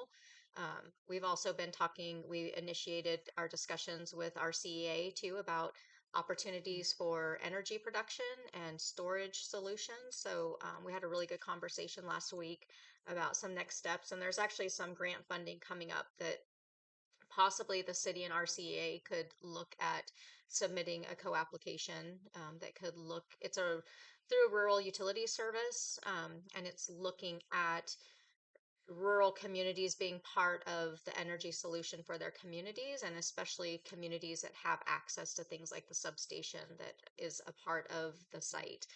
So I think there's some good options, but I think bringing this all to the table and seeing what the economic interest is, and then having that come to council and the community for discussion and review. The Storyland project was it's it's a vision. It's a well vetted vision. It's a vision that has a lot behind it. It's got the designs. It's got the performas, the feasibility structures. The development cost scenarios. So it's a very well defined vision, but ultimately it's a vision. And so a developer could come to you and say, hey, we love this aspect of it, not so much that. We'd like a phase development. There could be opportunities to push and pull that project in different ways. And ultimately, the council could decide they don't like any of it. So it's all on the table at this point. But at least it gives us a pathway to see what our development potential is in that district. I would be interested in seeing that feasibility study as a discussion and with the full council before you go out to to the public with it. It seems like that's a next step that would be a really good idea, so that we all understand, the feasibility issues and logistics before you Absolutely. go forward with that. Yeah, I think once we have a fully bundled project and it's ready, it definitely needs to come to council first before it's released. And then you guys need to give us direction on how you want that released. What it is that you're looking to get back from that. And then we'll develop like I said, it's not necessarily an RFP or an RFQ. It's a little bit of a hybrid release, and staff will go from there. Is RCEA in any sort of a place ready to talk to us about ideas? I don't think so yet. We just had our first initial conversation. I think this grant turnaround is pretty quick. I think it's got a September deadline. So I'm not really sure how that might come to pass, or how they might bundle us in maybe a larger application to look at energy production on a more of a county-wide basis, and then we could be part of any of that kind of initial discussion or evaluation. So we just talked about that last week, and they were going to go back and look at it a little bit more and see if they could refine it to see if it's more applicable to Blue Lake specific, or if it, like I said, it's more of a county wide assessment of opportunities. So I'm not really sure. It was kind of our initial discussion. Any other questions about the manager's report? Yes. It's okay. We'll have questions here, and then we'll open it up to the public.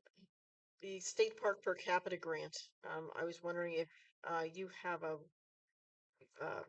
grant report where you can show us each item that has been spent on, and how much is spent in where, and how much is remaining, and that sort of thing. Is that? Yeah, so we have our grant application actually identifies a project budget for each item that we submitted to address. So each physical location in the park has a budget priority. And so we've been expensing funds against those budget items, so we can provide a synopsis of that. So is that a document that you just kind of keep working with, like lives on your computer, you update it every month, that kind of thing? Yeah, well, we have grant reports that are required. We have financial reports that are required, and then we manage our internal project budgets. So I know myself, I like to keep my own Excel spreadsheets for my own project management, but we have an MIP system that's our overall financial system. So the official records go through the MIP system, and that tracks all revenues and expenses and different aspects of project management and expenses. And then as project managers, we might manage those on a daily basis in our own system. So is that overall spreadsheet or a synopsis of those items, is that something that could be made public monthly or bi-monthly? I mean, yeah, if people want to see the expenditures, we can make that happen. Okay. Is that maybe something you could put in the packets? Thank you. You want that for every project we do? Well, I was just thinking, do you have a sheet that shows all your projects? Or not really? I'd have to create something that would be more public. I mean, we have a lot of projects, so I mean, it's all Let's start available just with our with this system, one. but if you Maybe just with this one. Well, if this is what you're I concerned think with, there's or- just a lot of questions that have come up about grants and projects and where we are on things. And so it'd be nice if we just had a regular check-in, so we're all on the same page. And then we can eliminate some of the questions that are maybe taking up your time and that sort of thing. Sure. Okay, any other questions from council about the manager's report? Okay, normally don't open this up, but public, would you like to comment on this? Lisa, and then Joe.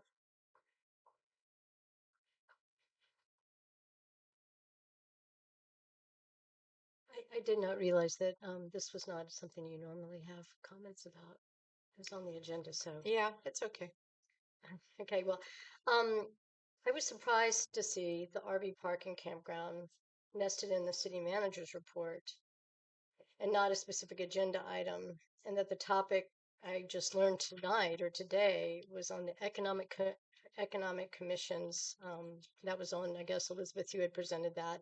And so I'm just learning about that, given the nature of the topic and concern that other people have expressed earlier today about we can't always be everywhere all the time and trying to get the language translated and understand what this all means. So I sent this comment to the city manager for today's agenda, and specifically about the RV park and campground. This information in the report states that, quote, the RV park and campground development project is in its final stages of refinement.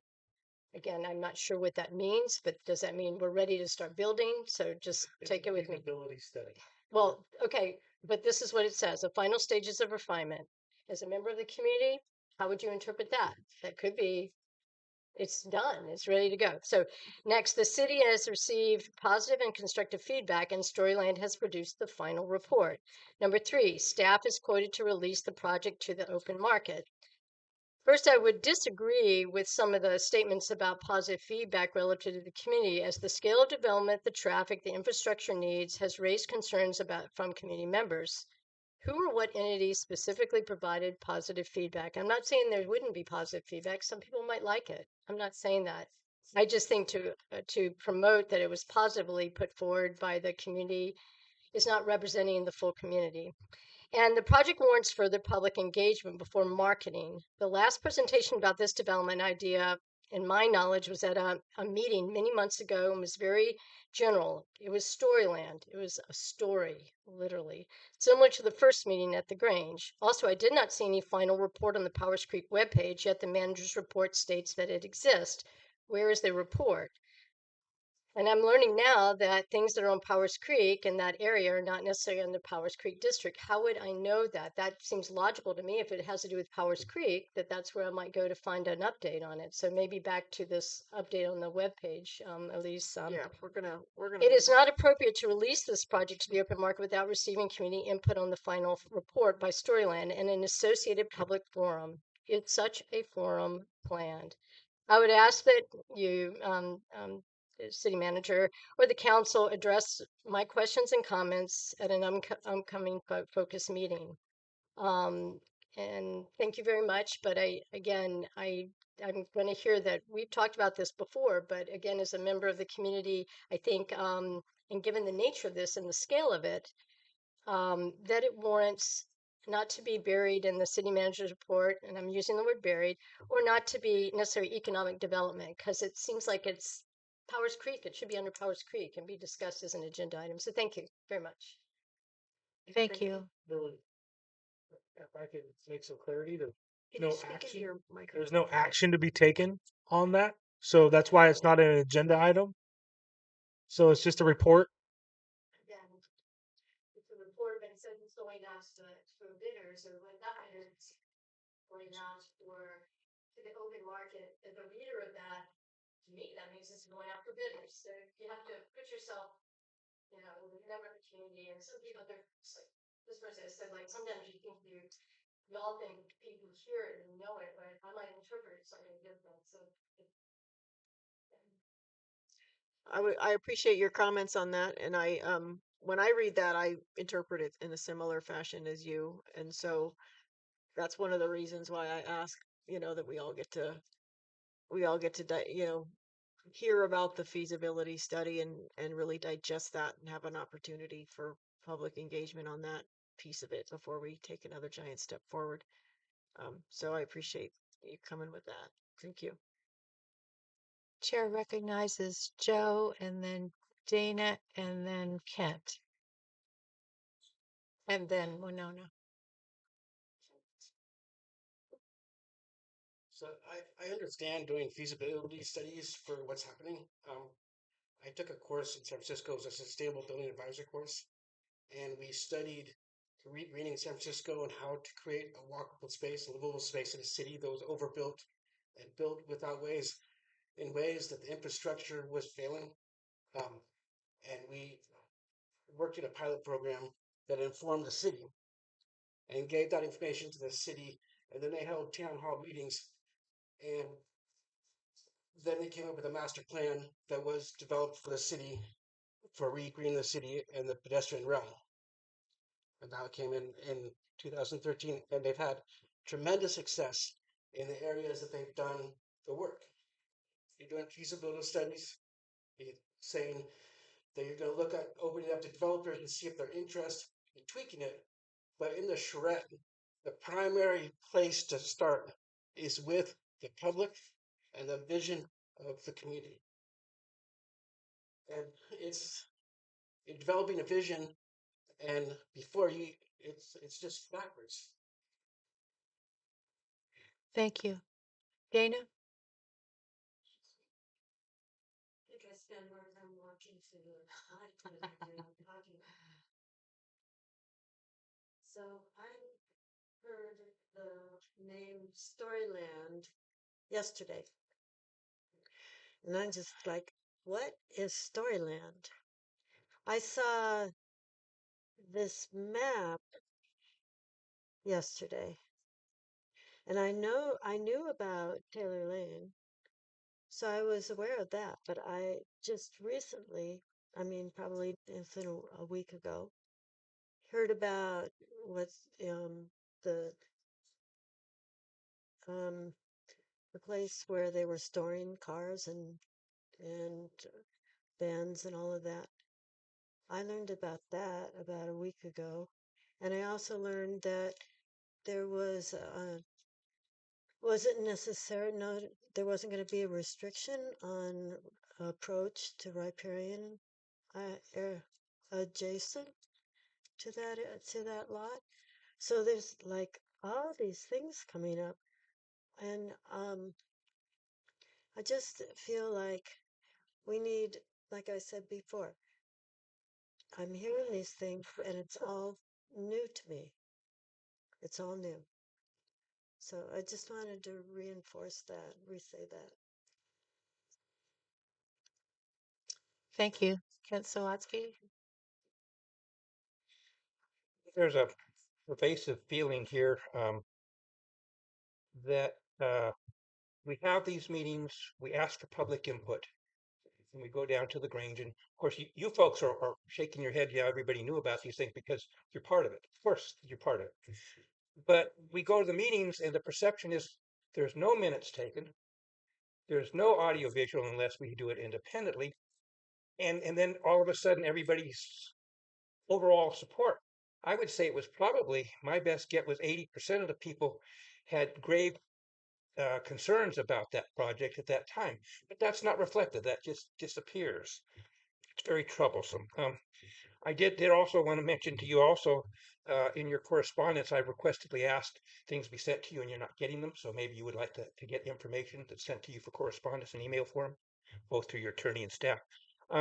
You have a town store grant. The town square project was released and it goes on here. Bid proposal, and we expect to award a contract in September. The A&H Commission will work with the contractor and the city once final bids are received and budget allocations are qualified.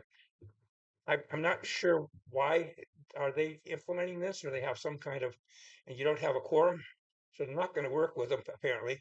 And it just I don't quite understand what's going to be worked with. You have a qualified architect, you've paid good money to design, and then it becomes between the contractor and the contractor who's doing the work and your project manager. That doesn't you don't want to have all kinds of other groups all of a sudden coming in and say, well, we want to change this. So I don't understand why at that process. You say it's a done deal, it's ready to go. Why would we have any input? So strongly caution you about the perception out there that so many things are buried and hidden, they're hard to find. If you want to say we're participating and our participation's valued, then you're going to have to show that you take minutes of it and that you reflect those things. Not that just all of a sudden the time it just kind of goes away, whatever someone wants or some agenda has happened. So that's a major concern to all of us in the public. I believe I'm speaking for quite a few people here. Thank you. Thank you. Winona, were you next? I don't remember.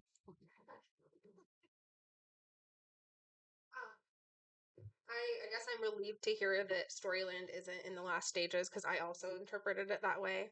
I think maybe we would benefit from a town hall. I don't know the word even. Charrette, some kind of a forum where we can see where we are so that we know and there's not misinformation spread, because I'm not trying to spread misinformation. I'm trying to spread for information, and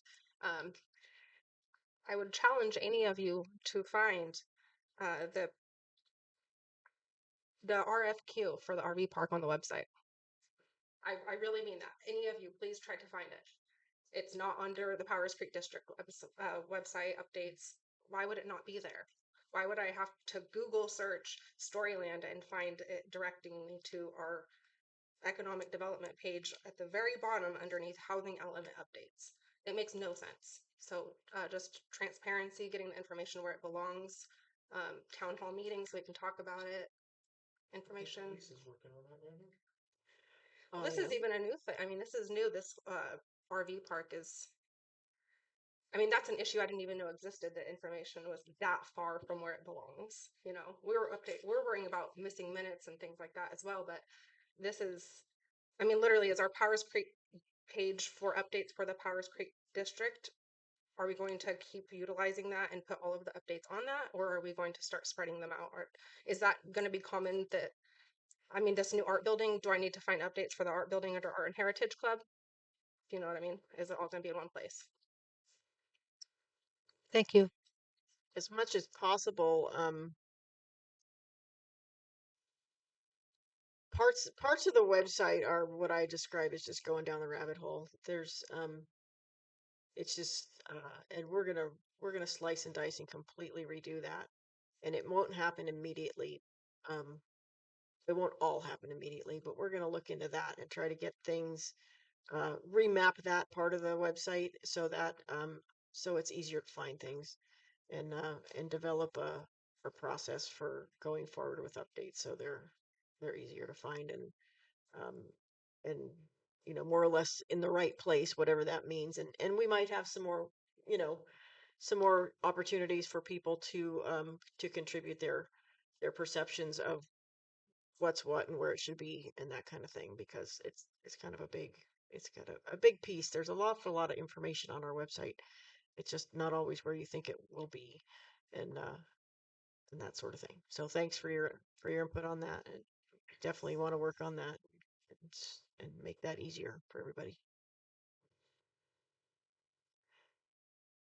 Was there any other public comment? No. Okay, we'll move on then to future agenda items. I had leash law on there. Do you think that'll be ready for next meeting? Yeah, I'll check in with Ryan. I sent that over to the attorneys because we have to. There's a lot of legality that comes with that because of civil penalties and things. So I'll check with Ryan on the status of that. Thank you. Any other future agenda items? Yes, I've been approached by people who want us to they want to do a presentation on biomass that's down in Scotia. Oh, you have? Expensive. Mm-hmm. So someone wants to come to our meeting and just make a Mhm. presentation like the Great Redwood Trail? Yep. Okay. So do you want the manager to reach out to that, or do you have information for her to I will send connect? it. Yeah, I'll connect them. Yep. Okay. Biomass. Okay. Any other future agenda items? Okay. We have our Wednesday deadline before the Tuesday meeting for agenda So items to be placed. would next month be a good time to look at the feasibility study from Storyland? I mean, I can just provide it to you if you want it earlier. I mean, do you Well, want I'd love to see it discuss the whenever it's numbers? available, but I think that I think that'd be a great, something that I think the community would like to see and hear about as well. Okay. So Storyland. Isn't there more public input that's going to be with that? What's that? Isn't there more public input that's going to be going on with that at some point? Yeah, I mean, like I said, it's a vision, and the goal was to get it out into the public forum and get some feedback, and then ultimately it's the council and the community that really drives any decision on, you know, what kind of scope you're thinking, or if, you know, if you got interested developers who liked the concept or they had different ideas. So like I said, it's a vision with a lot of background attached to it. So there's nothing set in stone. It's part of a larger process for sure. It's a big project. I mean, as it's as it's planned, it's probably 18 to 20 million dollars, you know. So it's so who knows how it's going to come to fruition. I mean, you could attract an investor who wanted to do the whole thing, you know, right away. I mean, it's got the numbers are good. The feasibility of it, the performa looks solid. But you know, money is expensive right now. But the recreation tourism industry is also a booming industry. So this was something, you know, this isn't Mandy's, you know, personal project. This was something that we were directed to, you Yes, know, to I go wanted out and, you know, I wanted to reiterate go that down too. this path. So The council directed staff to look into an RV park. That was our vision for what that land would be used for if and when Blue Lake Power goes away. And there's a lot of obviously layers to that. It's not going to happen overnight. There's a lot of things that are going to have to happen, as you all know, just looking at the site. But the initial direction to staff was that we were looking at an RV park. And when we contracted with Storyland, what we got from them was the RV park and then some, like a motel, a little motel or an amphitheater or glamping and all that. You know, the main thing is the RV park. If we ever have a little motel or an amphitheater or glamping, you know, Airstreams or whatever, that could be down the road. That might never happen. You know, the initial request was let's look at a really natural, attractive RV park for that space. And you know, it's just someone's, like you said, a vision that this company came up with. There can be parts of it that work, there can be parts of it that won't work. And it's up to us to make that decision as well. it's also part of a very robust process of visioning and meetings and industry and stakeholder meetings. And, you know, it's gone through every commission multiple times. It's gone to the council multiple times. I mean, it's, you know, it's gone through lots and lots of layers. Like when you talk about charrettes, we've gone through that process. This has been a multi-year project to try and create, you know, an idea, vision, and not everyone agrees with it. I mean, there's obviously people who don't agree with it, and you know that's totally fine as well. But there's there has been, like I said, a process that has been, and that's what Yes. Storyland was hired to do, was to create a vision, because it's very hard to go down there and look at that space and see anything other than what's there right now, which is very frontal and you know, not pleasing to look at. It has a lot of baggage. So And the grant was used for the study. Mhm. The grant's not used for any kind of groundbreaking or anything else. And the city can't afford this. So we're looking at an outside person coming to us. And all of this will be all done out in public, out in the open, nothing gone behind closed doors, so that everyone has a chance to know what's going on. But we're way ahead of the game because we still have to look at that land and see how much work has to be done on it still. I mean, the lease is up in 2025, so that's the end game there. So I understand at the economic development meeting you mentioned that the remaining $60,000 is going to be used to change the parcel map, the divide parcels out there. yeah, so one of our biggest impediments right now for development of the Powers Creek District is we have 3 large parcels, and we need to subdivide those parcels and put them into more manageable pieces so that they can be looked at for development. So we have the bike park property, we have the Bottawat community property are connected. We need to subdivide those pieces. And then we have a couple of outlier properties that could be subdivided down into smaller pieces that might be more appropriate for smaller business development. So part of what Storyland will help us do is look at what's currently being proposed in the area, looking at where utilities are, looking at ingress egress, looking at circulation patterns, and work to provide a recommendation on how those parcels could best be divided so that it makes more sense and it allows the city to move forward in the event that someone comes forward and wants to either purchase a property or partner with the city or lease a property. So right now they're large and they need to be adequately and appropriately sized for the types of projects that are being proposed. So you're talking about all the stuff north of Taylor Way, then you're not talking Yes. about the power plant. No, just north of Taylor Way. So would it be reasonable to consider the idea of master planning the entire area that would include the power plant Well, it's acreage? pretty much already been done, honestly. I mean, we've been working on a large master plan. As each project has come forward, those have been folded into the design. So right now we have a fairly comprehensive master plan that shows the RV park and campground project, the Bottlewatt project, the bike park, the proposal from Paradise K, the Russo project, the City Courtyard project.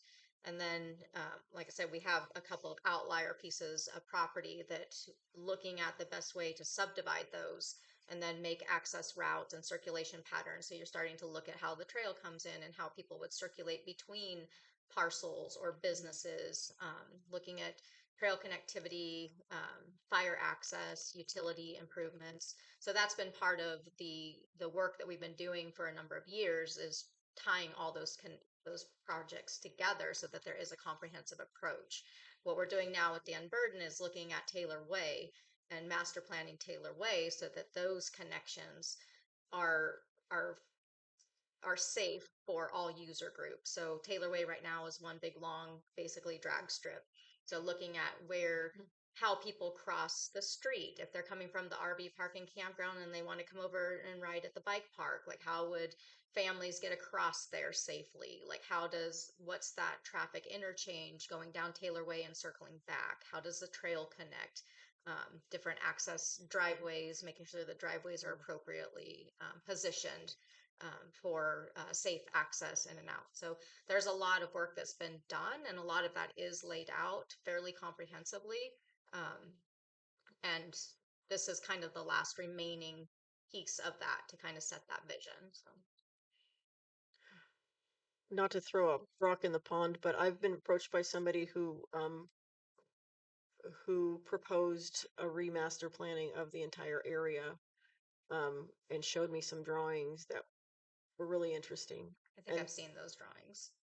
I think that's probably like a 20-year approach. I mean, it's millions, tens and tens of millions of dollars just in infrastructure improvements. Looking at that planning process. okay, I hear what you're saying. But I also feel like if we have any chance of doing anything down there that isn't just Taylor Ways right here, and we have to build around it because it's already there, now's our chance before things start happening where we can't go back and undo or redo. Now's our chance to vision that whole area into something completely different. But Dan Burton If is that- going to work with, that's what he's working on. He's going to work on. Well, he's looking at one particular aspect of it. He's not looking at the entire area. He's looking at Taylor Way. Are we getting into non-agendized territory? Yeah, we are.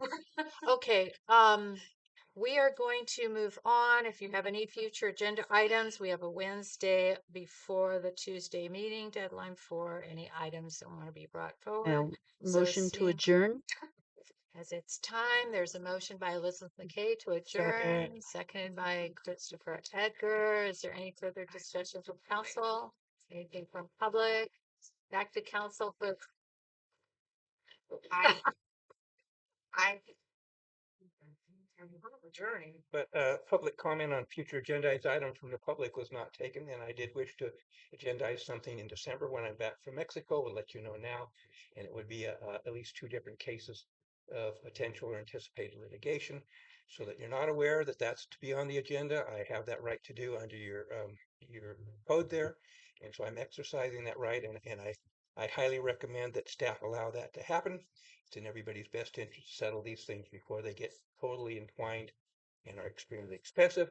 And so I'm requesting now that those be agendized. We'll have packets of information for you, and I believe that would be appropriate at that time. It'll be a Merry Christmas thing, so take the opportunity to speak. back to the council for the vote. All those in favor say aye. Aye.